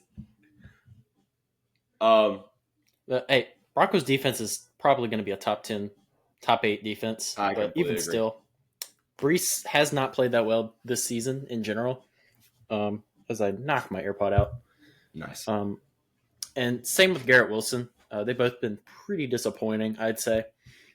I know on Pick a Side. Shout out Pick a Side podcast, man. That's my guys over there. They say some very questionable things. Have some confusing takes at times, and they say some sus things. Very sus things. Extremely sus things. But shout out. I'm having to listen to Jets propaganda because there's. Can I read one? Yeah, you can actually. Okay. Oh, don't do the one about the dog. That's not appropriate ever. No, that was the worst one. Okay, let me find one here. So for the audience right here, so me and Gabe have a little notes app that that we have. I think this is a good one to. I think it's a good one to have. So a guy named Riv from Pick a Side. Riv is his name. I don't listen to these people. River. River. Okay. Yeah. Pretty much, it's plain and simple. On 8/15/24, he said, "I'm saying DJ Moore and CD is sex, like all oiled up, buttery sex, like anal." That's questionable. Yeah. But there's Pick a a side, lot. please. What the frick? Please. Also, there. Hey, I'm open for a little little collaboration, but that's just me. As we just go to the next game, because honestly, that game was snoozy. Oh, I actually just fell asleep during this game. Hey, honest with you. Hold up. And the next game is gonna be the Colts versus the Steelers. We have here, and as I'm gonna find it, the Colts need to sit Anthony Richardson. Plain and simple. I think his injury is going to do that. Yeah, injury going to do it anyway, but whenever he comes back, they need to sit him. They don't need to start him. He is not ready right now. He's young. Please sit him. For everybody's sake, sit him, please. Joe Flacco is going to thrive in today's game. I'll be completely honest with you because he can throw over the middle, and that's all you need.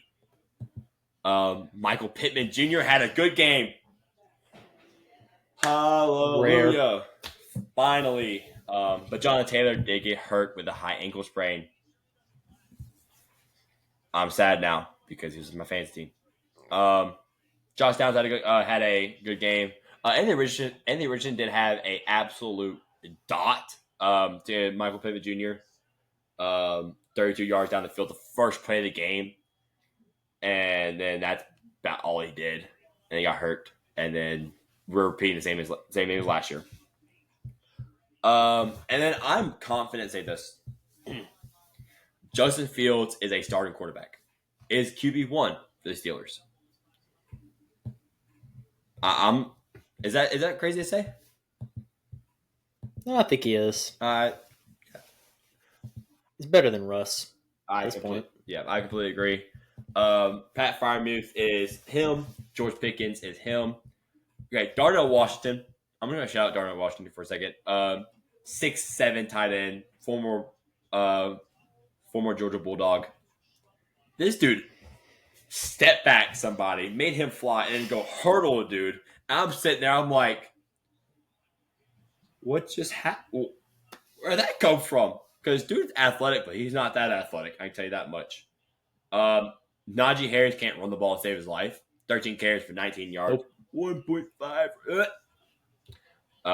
Yep. Gosh, he's terrible. He's bad. But Justin Fields, he's a starting quarterback in this league. Hope they might, from what I've been seeing, Devontae Adams, since he requested that trade earlier today, he'd been rumored to go to the Steelers. That would do really good for Justin Fields' development, and honestly, George Pickett's development too. But we all know Devontae Adams is a Saints. I mean, it's bona fide at that point. Just to point that out there, we need a wide receiver 1, 2. She Rice go to the 3 in the slot. But yeah, that's all I have to say. She Rice, not Rasheed Rice. Freaking Rasheed Heed. My fault. But yeah, I think you said most of the things. This wasn't exactly a highly entertaining game to talk about, but I do want to mention some things.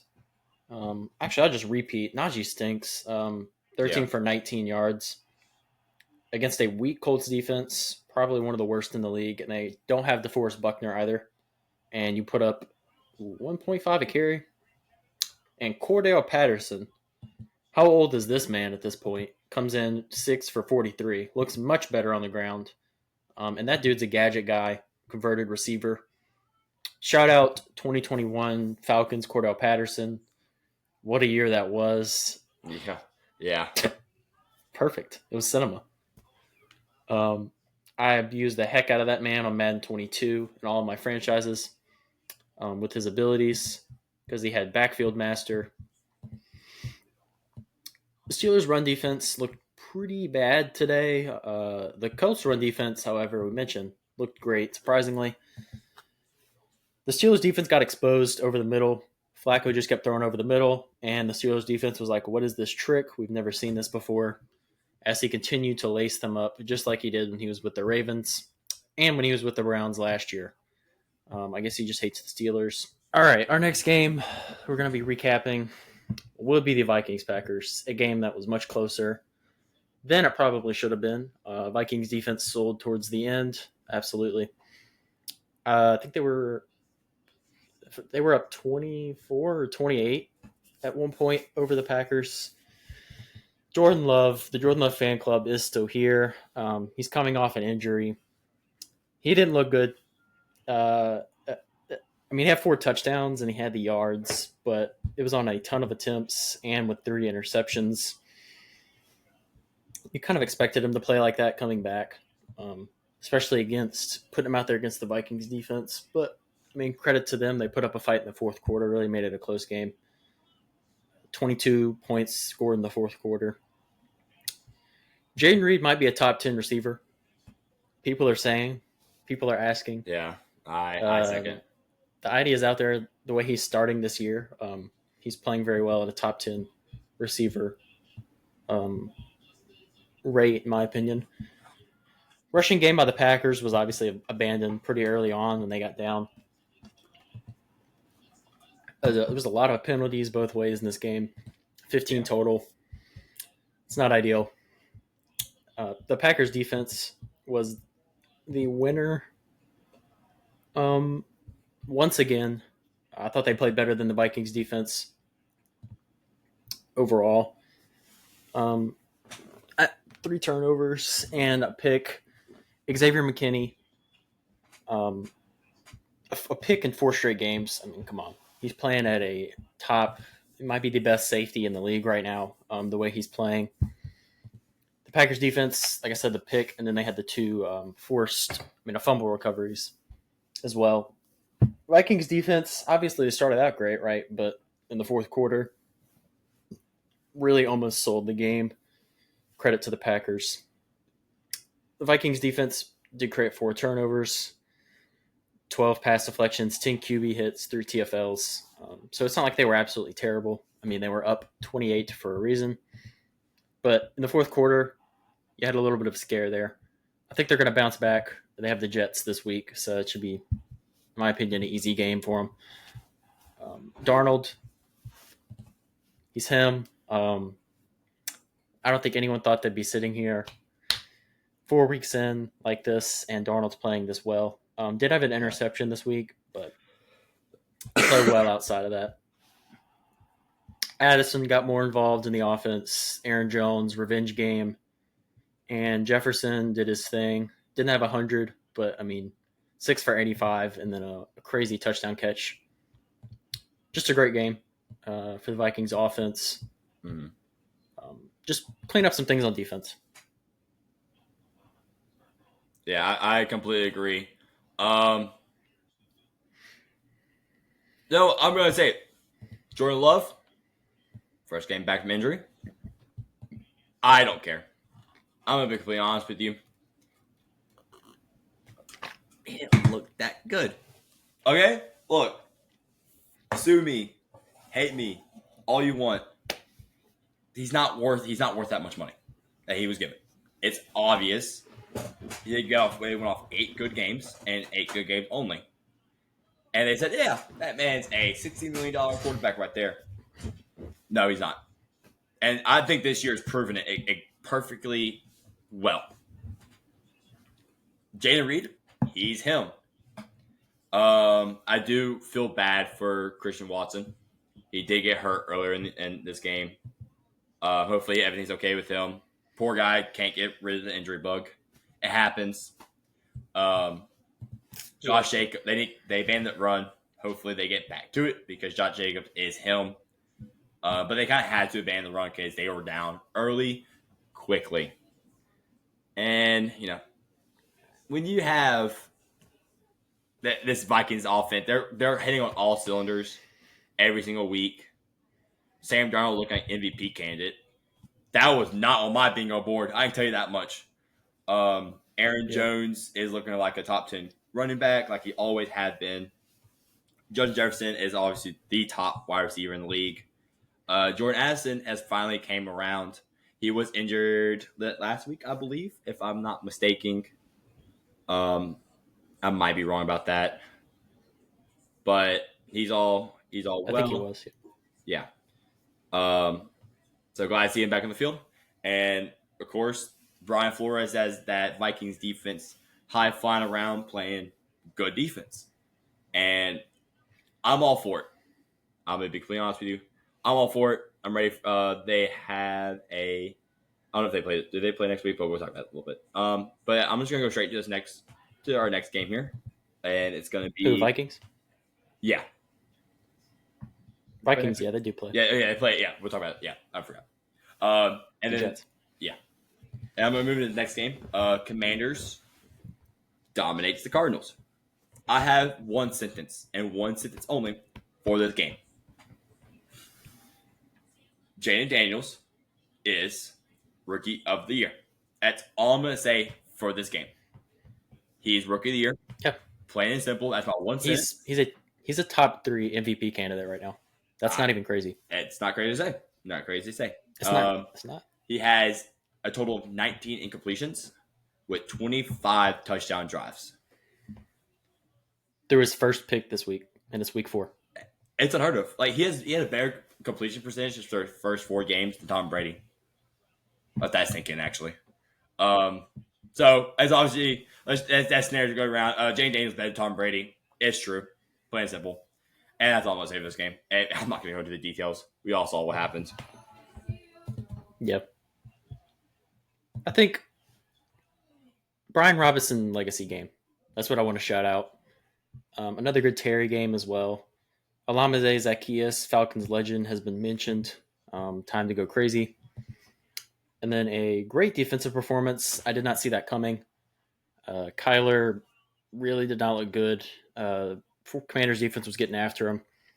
The Cards passing attack was completely shut down this game. The deep shots weren't there. Kyler really didn't look good, even though he was getting pressured a lot. I felt like he was just taking a lot of those sacks. He was kind of just standing there and letting grown men jump on him, which is not something you would catch me doing, but, I guess. He just wanted to get home and play Call of Duty. I suppose. Is it out yet? Is it coming No, out soon? It's not October. out yet. He's playing the other ones, I'm sure, to get ready for the new release. So, and yeah, I will move on. I want to carry us into the Bills Ravens game. Okay. This game was cinema. I felt good about my pick, and didn't necessarily think it was going to be a blowout like it was. But when the best running back in football takes it 87 yards on the very first play from scrimmage, I got an idea of how this game was going to go. Yeah. Derrick Henry owns the Bills. It's really not up to question if you look at the past couple games where he's played them with the Titans. Minus the absolute disaster in 2022, where we went to Buffalo and got schmacked 41-7. Tannehill played horrendous, and our mighty might secondary got cooked. So that's why we lost that game. Henry did score on our first drive in that game, if I'm not mistaken. So he plays well against the Bills. Dominated them this week. 199 yards, 2 touchdowns, fumbled one into the end zone, and a lineman picked it up. So he could have had 3. He actually had a rare receiving touchdown. Yeah. Like, I'm talking super duper rare. Like, not Josh Jacobs rare, but really rare. Doesn't happen a lot. Josh Jacobs hasn't caught a receiving touchdown at all. He's never caught a touchdown. He has the NFL record. Kind of crazy. That's crazy. 1 yard short. 1 yard short of getting 200, and that would have given him the 7 career 200-yard games. That would have been the record. He's tied with O.J. Simpson and Adrian Peterson right now at 6. And this man is only 30 years old and will probably play at least 3 more years of high-level football, my opinion. I thought we were going to see a very minor drop-off this season. We have not seen it.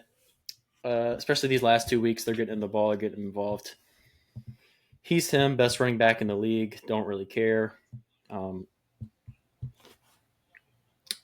The record that I just talked about actually should have been set within the last 2 years if we didn't have the worst offensive line play for 2 straight years. This is kind of a Titans rant segment, so I'll just move on to the passing game of the Ravens, which made plays when it needed to, but obviously you can lean into the ground game and win games. That's what you want to do with Derrick Henry. That's why you brought him in. Offensive line, absolutely impressive for the Ravens. They had a great week last week against a horrible Cowboys defense, and they continued it this week.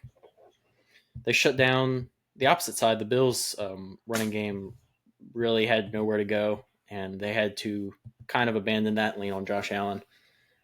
This was their best defensive game, in my opinion. The Bills were a hot team coming in, even though they really hadn't played anyone that good. The Ravens, one thing I'll still say, and I feel like I've said this every week, their penalties have been an issue.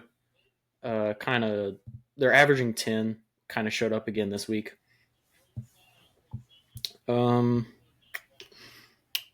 Offensively for the Bills, they were just held in check. They really could not get anything consistently moving up and down the field. The Bills' defense, this was the concern, was the run defense. You saw it this week. And, yeah, that's about it. Yeah. I completely agree. I did not have Derrick Henry doing this on my bingo board. I'm going to be honest with you. I thought he was going to take a minor drop-off this year. It's kind of just prototypical. But after hearing what he does to make sure his body pretty good, yeah, I can kind of see why. He's playing so high level right now. Dude had a lot of touches in high school. Take that as you will, and whatever version you're thinking of. And dude touched the balls a lot during college. And dude touched it a whole lot more during the NFL. You know, I'm no expert. I'm not a expert when it comes to this, obviously, because y'all see my takes. It's plain and simple. I'm looking at this. I'm thinking to myself, now how does this happen? Oh well, he's like the Tom Brady of Derrick Henry. He's he's pretty much Tom Brady at running backs. Let's put it that way. I just had a random thought in my head, so don't mind me. But I had to talk about this game for just one thing only. Mark Andrews. Mark Andrews, you had less points than John Ross. Mark Andrews, you had less points than the fullback of the Falcons. Whatever his name is. Mark Andrews, I think it's time to go home. I think it's time to retire. I think it's time to go settle down in a nice little log cabin in the woods. And then just cut wood for the rest of your life, to be completely honest with you. Or I better find you at my local Raising Cane's eventually. Like I said, I want a box combo. No slaw, extra toast, butter and toast, butter those both sides of this bread, and extra cane sauce. And then I also managed to go to Waffle House probably. I want all-star breakfast. Snappy, please. Make sure the eggs are fried and make sure they are good. And I swear to God, if my hash browns come out last, we're gonna fight. Get better. Don't know what the heck happened. Bro, last year he was mossing the 3 defenders over for a touchdown, and now he's a bona fide left tackle. Plain and simple. And I'm just gonna move on to the next little thing here as we go into Seahawks Lions before Gabe's take over after this game. This game is what we call cinema. It's two high-power offenses going back, trying to keep up after each other. The Lions took an early lead because the Seahawks fumbled. Now, people debate, was that a fumble? Yes, it was a fumble. It happened. DK Metcalf is huge. Kenneth Walker is a dog.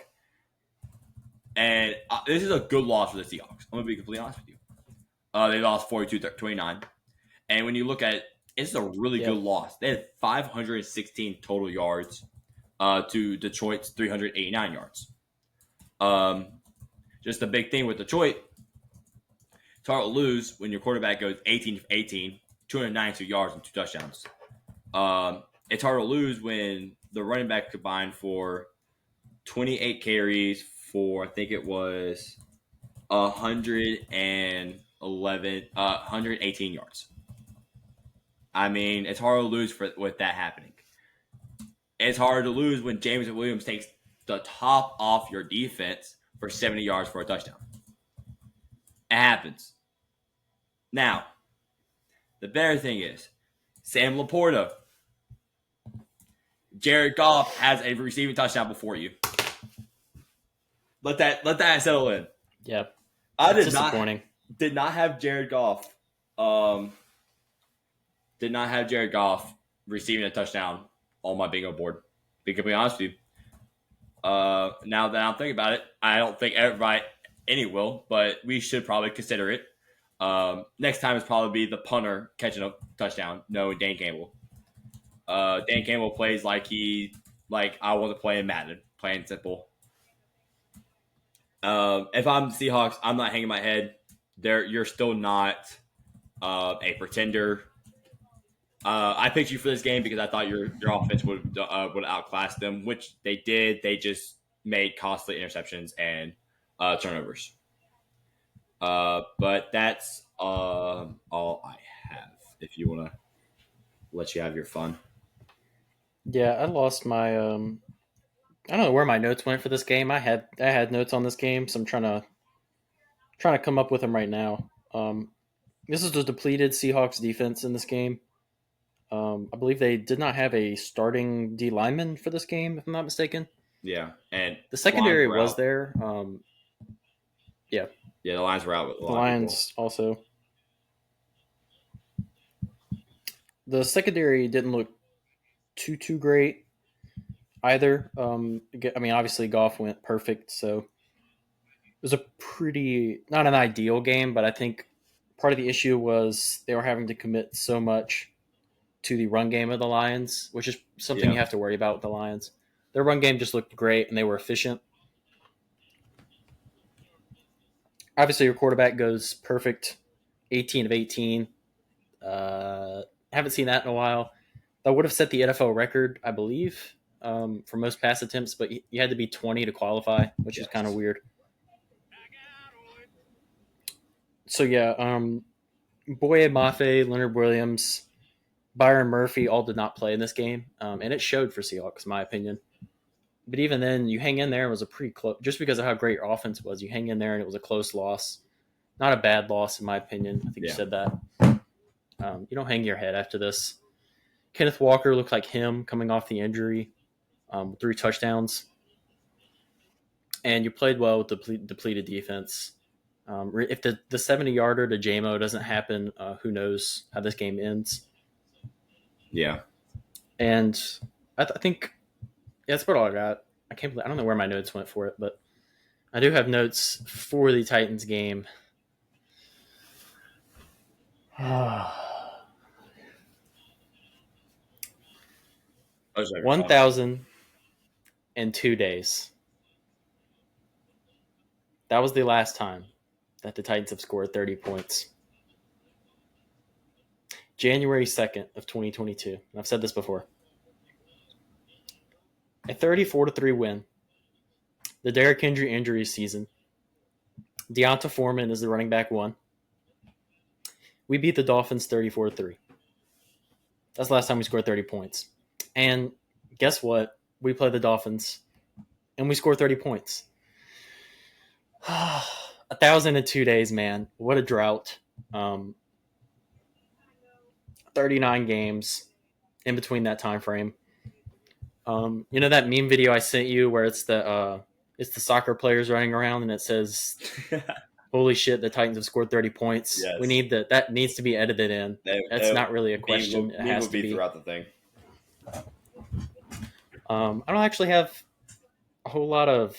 I mean, as a Titans fan, most of my memes are negative, so I don't have a whole lot to be edited in. But I need that video in. This is one of the worst football games I've watched in full. There's no reason that anyone else should have watched it, even a moment of it, unless you wanted to see Will Levis's meme photo of the week live, which I can understand. It will be up here too. Don't worry. Yes, please put it on the bench where he makes that face. I would have watched a second of this game if I wasn't a diehard Titans fan, and I hope no one but Titans fans and Dolphins fans are watching this. Like I said last week, extend your naps. I'm hoping that's what people did. Extend your nap until the Seahawks-Lions game came on. Hopefully none of our listeners put themselves through this and just waited out for my recap. The defense is back. They're back to number 1 in the league after this week. Total yards and pass defense were first in both of those. Rush defense is like 17th, so we don't talk about that. And points-wise, I believe we're like in the 20s, allowing points. But you also have to credit the fact that Levis is giving teams points. So kind of hard to blame that on the defense. It was the Tyler Huntley Dolphins who just came off the practice squad earlier this week. And mobile quarterbacks did once again show that they're an issue for us. We just, for whatever reason, just don't know how to contain them, it seems. But I want to give my apologies. I kind of switched on the defense after last week when we got embarrassed by our former third-string quarterback. But they're back. They played well. No Jeffrey Simmons this game, but Meatloaf, T-Sweat, highest-graded rookie of the week, highest-graded interior defensive lineman overall in the NFL this week, 91 PFF grade. They absolutely had no answer for him. He was throwing men around. Laterally, that was a question out of the draft. How was he going to be able to move? How was he going to be able to stay on the field? I want to say he played most of our snaps on defense, especially with no Jeffrey Simmons. And then laterally, he was moving up and down the line. I guess right to left. Just absolutely disrupting the Dolphins' run game, which is something I was actually concerned that was going to get going. Absolutely did not. Contained Hill and Waddle on the outside. Shout out Jarvis Brownlee, who stepped in for Chidobe Awuzie. I want to say I think he had a 85 PFF grade this week. He played very well. We contained Hill and Waddle. Now, Tyreek Hill did get open for several deep shots that Tyler Huntley just made a Tyler Huntley throw for, and definitely could have been touchdowns. A couple times it was on Snead, so that was a little bit concerning. But refs, I want to talk about the refs. Absolutely shafting us in the first half. The fumble that was blown dead to the backwards pass fumble that was blown dead. Arden Key picked it up and could have ran it back for a touchdown, but then they blew it dead. Now, I don't know why he didn't run it back anyway. That's what I would have done in that situation. And then I believe the next drive, or at some point after that, right after that, there was a clear first down catch by Hopkins on a second down that apparently was not a first down. It was very clear that they were trying to keep Miami in this football game. The Levis play where he dived and got the first down clearly stayed in bounds and dove way over the line and ended up getting hurt. They also marked short of the line. Just some of the worst calls I've seen in recent memory in a game. The bad, I decided to split it up. There's not a lot of notes that I have, but I want to talk about the bad first.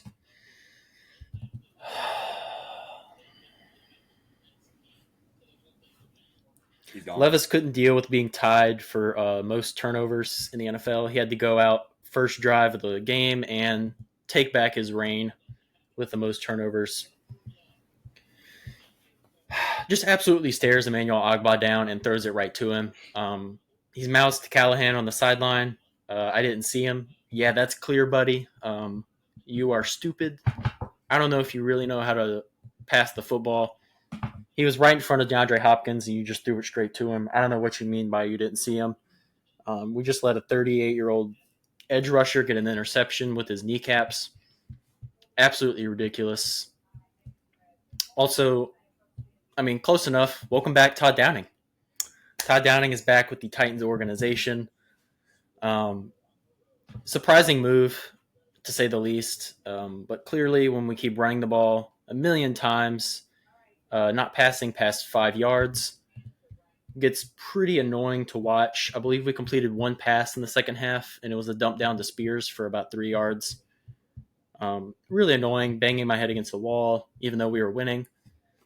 I'm going to get a concussion at this point with how many weeks I've been banging my head against things watching this football team. Can we please force any more turnovers?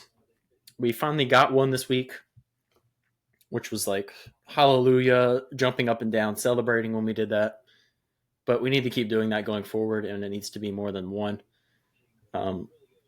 With how they're playing, I think that's something Denard Wilson's going to work on. The secondary play was a little bit inconsistent. Moving through these, the right side of the O-line, I don't think is going to play like this again. They actually had a good game, surprisingly, even though MPF was getting all the help he could get from chips and tight ends and running back help on that side. We have no push still on the inside runs 90% of the time. There's just nothing going there.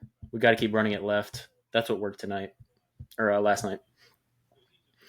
I guess it's Mason Rudolph season. Moving into the good, I guess it's Mason Rudolph season, even though we didn't get to see him really run the offense passing wise. I think he threw it like 17 times. And again, we only completed one pass in the second half. Callahan's going to run out Levis after the bye against the Colts. I know he is. If he's healthy, he's going to do it. It's unfortunate. He probably going to be his last game. If he plays bad against the Colts, I don't want to see him again. I just got to prepare myself to see him for that game. We only allowed 2 sacks. I mean, absolute miracle based on the horror show that has been the first few weeks on offense. Bad. Oh my. We ran the ball well too. I'll get to the O-line grades right here. I want to highlight, I'll just skip around. It's a lot to read, just numbers over and over again. JC had a 78 pass blocking grade. He's Himothy. Only 2 hurries, no hits or sacks allowed for him. Skronk had a very good bounce back game, in my opinion. He was in the 60s in both his pass and run grades. He really did not look good last week, so good for him to get a bounce back. He's still not playing very well this year. I'm very disappointed in that. Cushenberry had a really bad game. Don't want to talk about it. Going to move on. Ray Dunn's actually had a pretty decent game. And then MPF, surprisingly, he got credited with the sack, but the sack was really on Ray Dunn's, actually. I'm going to give MPF some grace for the first time ever and last time ever. The sack really should have been credited to Ray Dunn's. MPF had a 41 pass grade. That's not really surprising to anyone named or anyone with a brain that it's that low. 76 run grade, which is kind of surprising. This will not continue at all. Don't expect it to. Again, shout out Brownlee. 82 PFF. He was the 5th highest graded rookie this week. And then wrap it up here. Callahan is going to roll out Levis after the bye in week 6. We didn't really see Rudolph run the offense enough to get a good idea of how he can really move the offense going forward. But I mean, he didn't fumble or throw it to an edge rusher, so I think that was a positive for Rudolph. He didn't have any stupid plays. The balance in the backfield was much better. Spears had 17 touches for 39 yards and a touchdown. Maybe not crazy efficient. And Pollard had 24 touches for 108 yards total. 41 of that was on one run. And then got the touchdown that gave us 31 points for the first time in 1,002 days. Hopkins had 4 targets. Ridley had 2 touches. Boyd had 2 targets. I need more involvement of them after the bye. I don't care who the quarterback is. Maybe the offensive line builds off this game. They won't. It'll be back to misery following the bye, probably. Create more turnovers on defense. Mobile quarterbacks worry me. We could be seeing Joe Flacco off the bye. I'm terrified. Bro's going to dot us up. And are we back? And that'll end. Answer that question. No. All right. So. No. That was our recaps. Not even close. Sorry, it was a long episode. Just by the way, I'm gonna do a little pause on the segment. 30 minutes of this is. Yeah. So pretty much right now it says it's 2:45 for us. So sorry again, it's a long episode. I didn't say it was a short episode this time. So shout out me this time. It's really but it's gonna be like. It's really only like 2 hours and 20 of content, really. So far. Yes, shout out us for doing good things for once. And then let's go start picking some teams now. This turns into my favorite segment of every single week because I like to see how much I can fail every single week, how much of a casual I am. Because knowing darn well, I probably go 2-2 this week because I suck apparently. So going in this week, remind y'all we are 9-6. As we try to pull away from each other in the college football realm. We don't talk about NFL. I'll do that in just a second. So this is a terrible week. Absolute snooze. To be honest, I don't even want to talk about these first 2 games, but no, I don't either. But I put them on there. Here we are. I put them on there. I was up at 3 a.m. last night, so I'm thinking, you know what? What other games can we just put on there? And I pulled this out the opposite corner. Syracuse going to number 25 UNLV on Friday. This can be super duper duper quick. I have Syracuse. I'm taking UNLV, heavy run offense. Yeah. It's going to give Syracuse issues. Matt Sluka is a run-first quarterback. That's going to give him problems. And UNLV averages 2 takeaways a game. Kyle McCord for Syracuse has 2 picks in each of his last 2 games. Give me UNLV Rebels. Who just said the UNLV quarterback is? Matt Sluka. He's not on the team. There he is. No, he's not. Bro. He's had the whole ordeal with like the NIL money. Remember? That's not completely wrong. But the quarterback Real told me he was. The quarterback that they rolled out with against Fresno State was Hajj Malik Williams. or I think you just call him Malik. But you're still not far off what you said. He's still a run first quarterback. He actually had 12 carries, 119 yards. But Yeah. Okay. Yeah. I had the but wrong stats. I'm gonna go with Syracuse here. Um, defense isn't that great. In my eyes. And I think Colin McCord is going to go dot them up. Um, Jackson Meeks is going to have a really good game. And then, of course, you got a ground threat with Quan Allen. I think Syracuse actually goes into Las Vegas, and I think they've handled this pretty easily. But I could be wrong, and it could be just called casual by one of my people in the audience. Shout out Hayden McDowell. Next game we have here is SMU coming off a huge win versus who was it? Hold up, give me a second. I'm thinking in my brain. Give me a second. Versus as I'm blanking, whatever. They're going to Louisville. I have Louisville pretty handily, honestly. I don't think there's any way around it. As you come off a big win versus Florida State, my fault, wrong one, and TCU. But I'm at I have Louisville. I think it's gonna be a lot closer than people think. But I think I have Louisville by 2 touchdowns. To be completely honest with you. And then let's get into the actual game of the week. I guess. I don't know. Number 9 Missouri going to. It's the only ranked matchup. Yeah, going to number 25 Texas A&M. Wait, is that right? Yeah, I guess UNLV's. Oh, UNLV's 20 something else. My fault. Oh, they're both ranked 25. What had my app done? I'm so sorry. What have I done? Whatever. It's UNLV. But yeah. So here's where I should go quick in depth into this game. I have Missouri here, and I don't have it by like a very far game. They're going to Kyle Field. I underestimated Kyle Field the first round versus Notre Dame first week.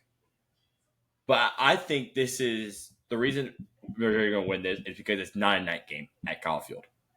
If this was a night game at Kyle Field, I would be a lot more scared. Of course, Texas A&M is going to roll out with Marcel Reed, I believe, if I'm not mistaken. He has looked really, really good. But this Missouri offense is going to give – this isn't Notre Dame. This Missouri offense is going to give Texas A&M some fits that they just come off and really struggle versus Arkansas, Bowling Green. Personally, it's gonna be like a two score, maybe 3-score type game. I have Missouri winning. And Gabe, you're smiling. Please say you're not fixing Texas A&M. No. Okay. No. I mean, sometimes thinking of Texas A&M losing is just, I don't know. That's true. That's true. Missouri's coming off their bye, and the Vandy thriller that happened before that, that was cinema. Great game. Love to think about it. And then Texas A&M had a close win over Arkansas and Dallas. That didn't impress me because Arkansas is not that good. I don't know why Texas A&M actually is ranked. I must have missed a game where they looked impressive. The worry is the Texas A&M pass defense, who gave up a pretty good day to Taylor Green. I could give a straight face for that one. Yeah. You're pretty bad when you give up a pretty good game to Taylor Green. Ask Oklahoma State, who got absolutely shriveled. Shredded. Dog walked by him. Luther Burden, I think, he doesn't have a lot of yards on the season, actually. It was surprising to look at. But I think he's going to have a major 100-plus yard game here, I think, is going to happen. Brady Cook's going to have the big game. The Missouri's pass defense yardage-wise really doesn't allow a ton, but I think Texas A&M, regardless, is going to want to run the ball, which could be something to watch for Missouri. They don't have a lot of strengths on defense. Concerns coming into the year, obviously, with how they were going to contend. They haven't really shown that. You look at the Vanderbilt game, kind of see why they were in a close game. Missouri's going to need to run the ball. Nate Noel is probably going to be the focal point. Yeah. If it's not Burden on the offense, and I think he should. He's been very good for them, replacing Cody Schrader. These are two very good red zone offenses. Now with Texas A&M, be able to get there consistently, that's a different story. Although Missouri's defense isn't that great, as I've said a lot. Again, you said Marcel Reed. He's actually played pretty well in his 3 starts. He's not lighting the world on fire, but I mean, no interceptions yet, so that's a positive. Just need a big Luther Burden game. I don't think this is going to be that much of an issue for Missouri to win this football game. And I'll take us into I guess it's our last game we're going to talk about because it's not a very good week of college football. It's the national championship rematch. Michigan going to Washington. The Big Ten Classic matchup, of course. Washington's defense has actually been pretty good this year. They're only giving up 13 points a game. They did come off a loss to Rutgers. Gross. Not good. Bad. No, that's not good. Don't lose to Rutgers, and I will respect you. Michigan's coming off a surprisingly close win over Minnesota, who ended up scoring 21 in the 4th against Michigan. Didn't see that coming. Minnesota hasn't been good since like the about 2 or 3 years now. So I was surprised to see that, especially at Michigan. I thought their defense was starting to come into their own. Their pass defense have been playing better. But you face Washington, who's an air raid. Obviously, they got Will Rogers, who that's what he was known for at Mississippi State. He has over 1,300 yards, 10 touchdowns. He doesn't have any INTs. He's playing just like he did at Mississippi State, except he doesn't turn the ball over 3 times a game. They're going to air raid Michigan's pass defense. It's had good games and bad games. I thought they played really well against USC's passing game. Texas, not so much. If that happens again, they could be in trouble. Washington also runs the ball well. Jonah Coleman's kind of goes under the radar. I think he's a pretty good running back. Watched a little bit of him leading up to making my notes. But Washington's, I don't know what word that was. Washington's run defense is quite bad, and Khalil Mullings is quite him. Donovan Edwards is a different story, but Khalil Mullings, I think, is their starter at this point.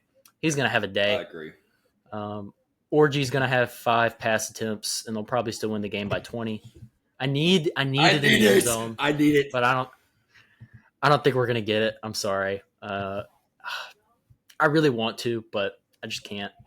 He just doesn't look good. He's not they keep handing the ball to Mullings on the goal line, so he can't even have an option run, which is really what I need. I just need one Orgy rushing touchdown.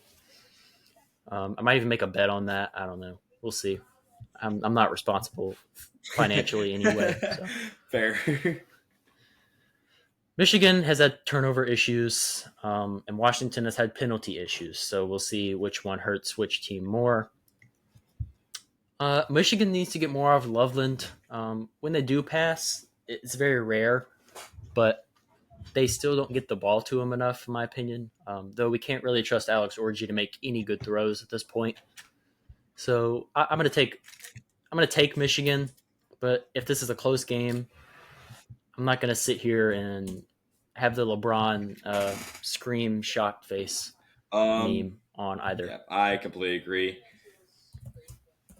You know what? I had it in my notes. I've been thinking all day.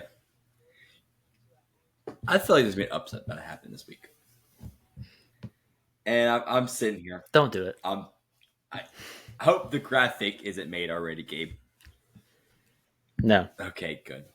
Give me Washington. I don't know why. I honestly, there's no telling why. I think that air raid is gonna really work if Will Rogers is actually a pretty good quarterback in my eyes. He's not terrible. The big thing is can Washington stop their rushing offense, and if they can, they're going to win this game. And we saw it with Texas. And of course, championship rematch. The tensions are going to be high at Washington. I think this is going to be I think this will be a pretty good game. It's a night game, 6:30. Jonah Coleman is going to have a game here. I'm gonna be completely honest with you with this. I think Joe Oklahoma's gonna have a good game. Denzel Boston, watch him. Watch for Giles Jackson, Jeremiah Hunter, um, and Rodgers has yet to turn it over. Which I said that last week, and Tyler should threw an interception.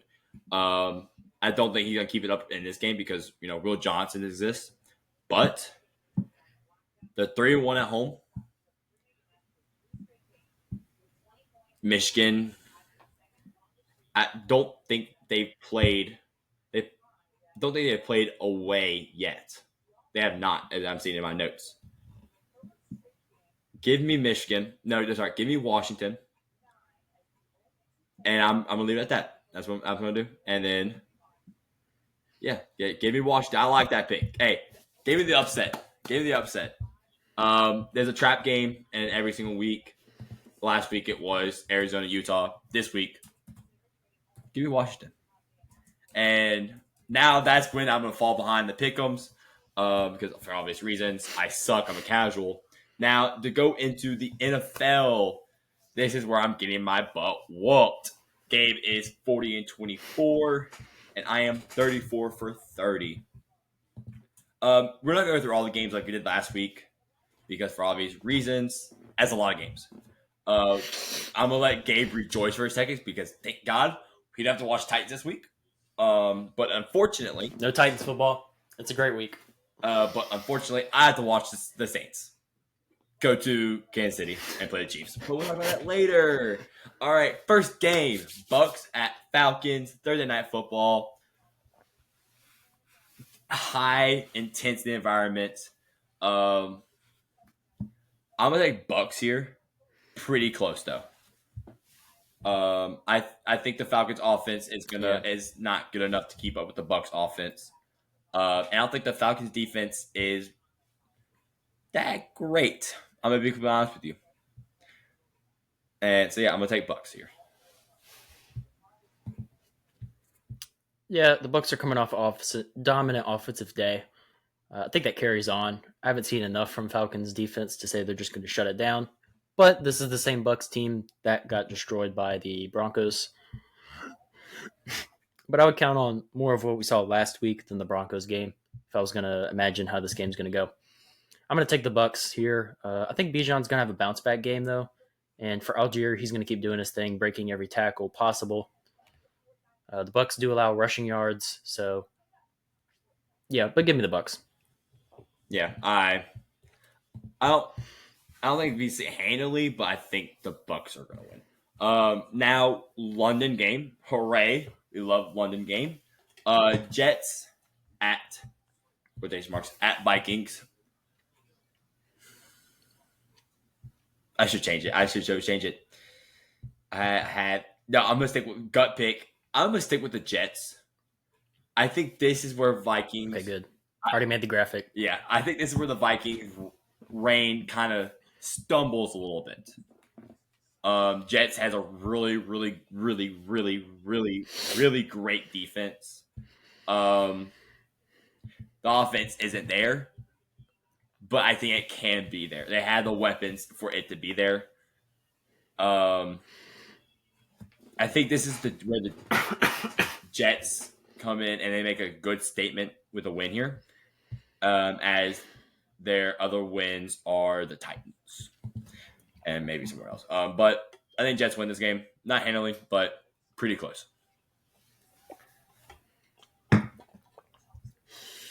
I'm going to take the Vikings. I think this is going to be like a 2-score game, honestly. The Jets offense looks all out of sorts. The play calling isn't that good. The protection isn't that good. Wilson and Brees, we talked about this earlier. Garrett Wilson and Brees Hall just haven't looked like we thought.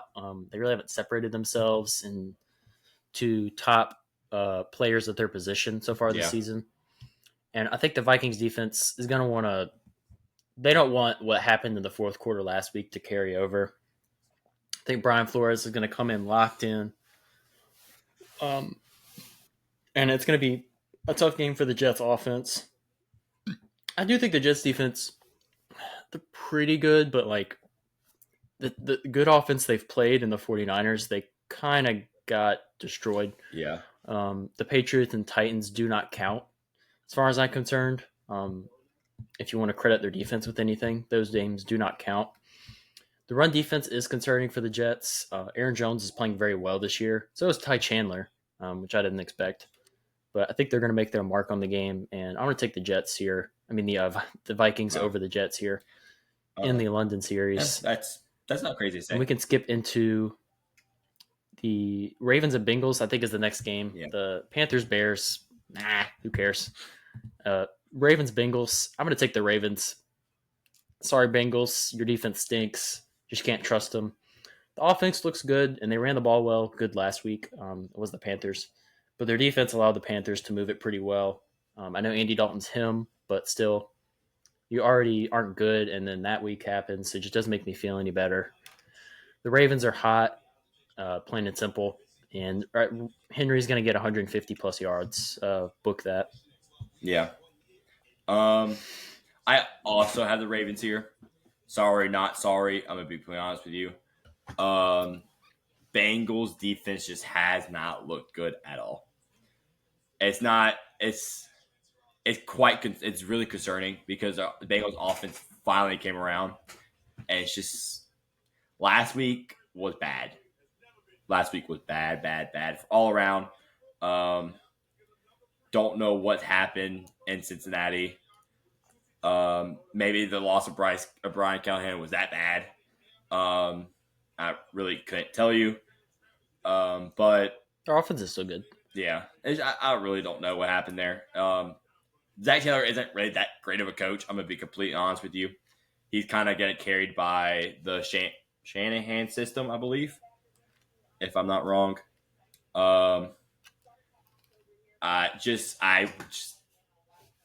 Bengals gonna go drop down to 1-5 this week.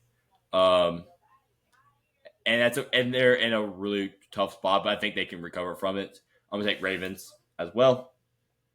And I'm gonna move into the next game, Bills at Texans. This game might be overrated. Texans did not look good last week versus the Jags, and then we all saw what happened with the Bills last week versus the Ravens. And I think this is gonna be a good bounce back win for the Bills right here. Texans have not looked good. We all saw what happened versus the Vikings, and last week was horrendous. I'm gonna take Bills.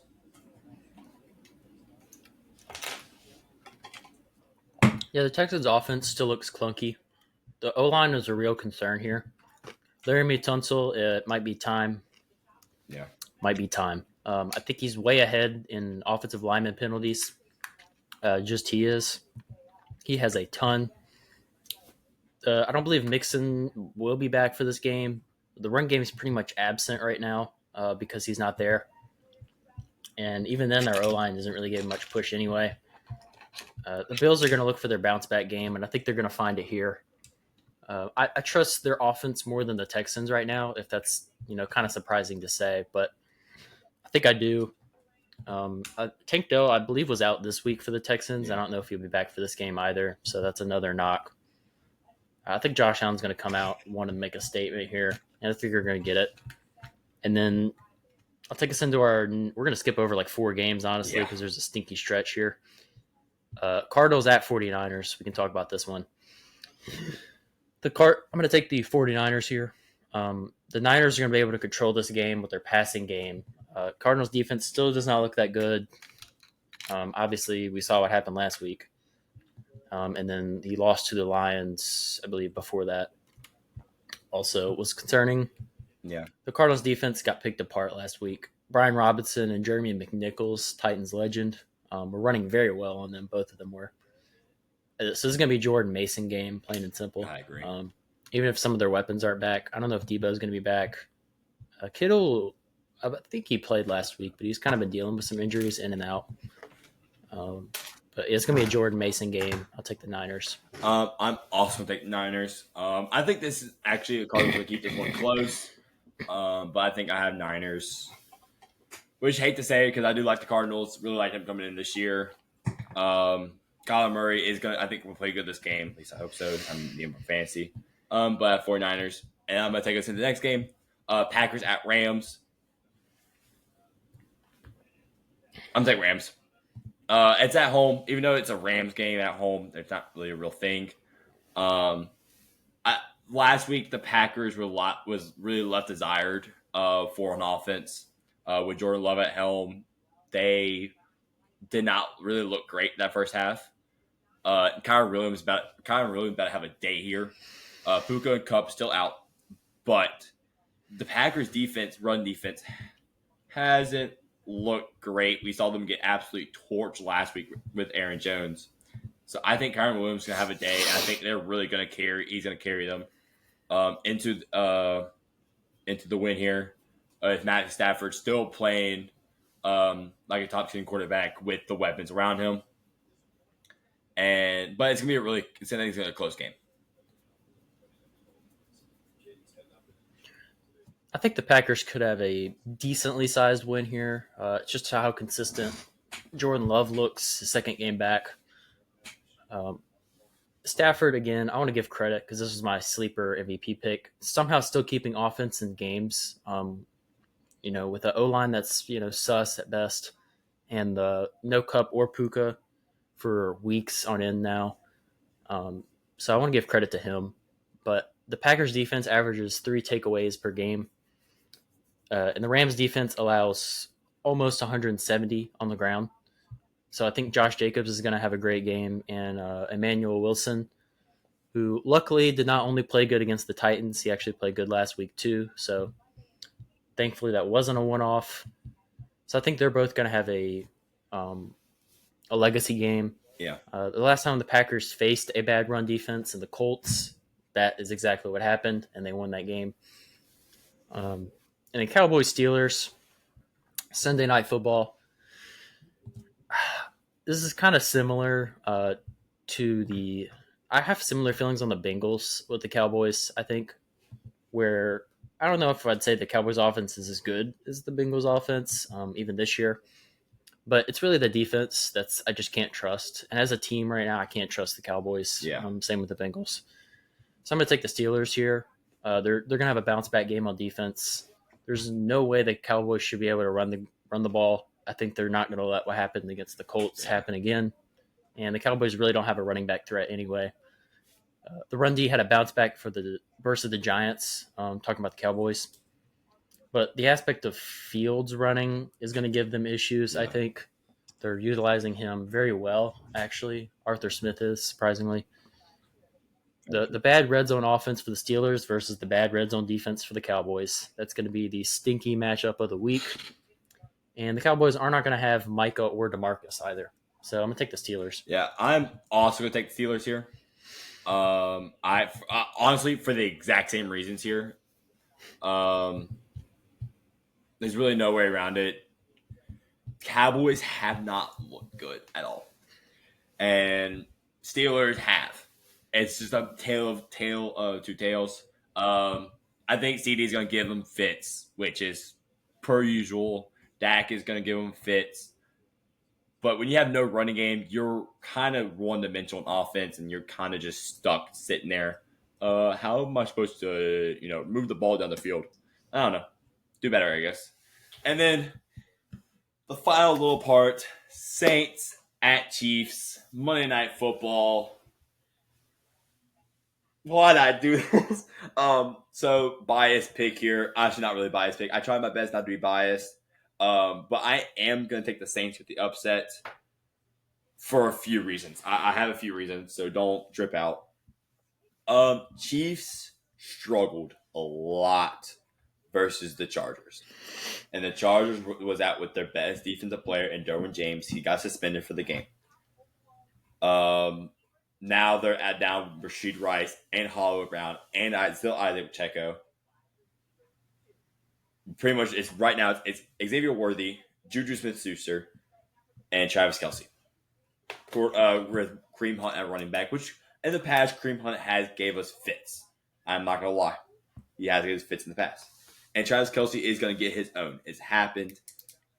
This reminds me a lot with the Eagles game. I don't know why, because of the fact that they have one receiver threat, one tight end threat, and a pretty darn good quarterback. Mahomes has not looked good this year. He has not looked like the MVP candidate that we thought he would. That's just with the two high safeties. He can't play his best game in the deep ball.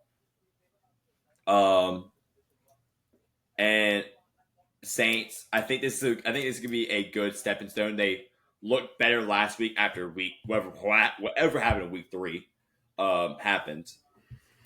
Week 2. Now I think this Chiefs defense reminds me a lot of the Cowboys defense in a way. They have one true star at defensive end or defensive line, which is Chris Jones, like I was Michael Parsons. And then they have Nick Bolton we have to worry about. But the cornerbacks and the defense backs don't really worry me that much.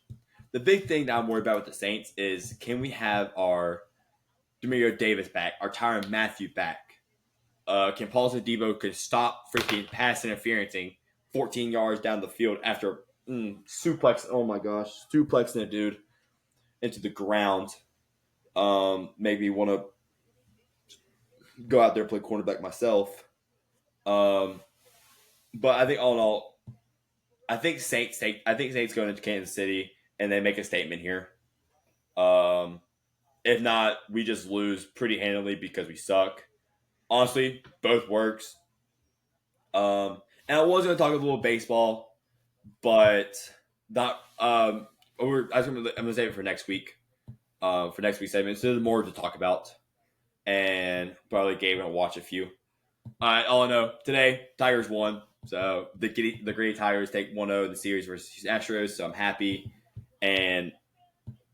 but yeah. So thank y'all for listening today. As few final statements as we love to see. My voice hurts. I'm dying. Gabe is somehow making it through this 3-hour recording right now. I'm not feeling good right now. We're trying to hurry this up. The Titans, we don't have to watch Titans this week. I built a Lego car while I was hurting. So here it is. And go Detroit Tigers. And also go Tigers too. But yeah, thank y'all for listening. Follow, like, subscribe, and all that. And I'm leaving. Bye, guys.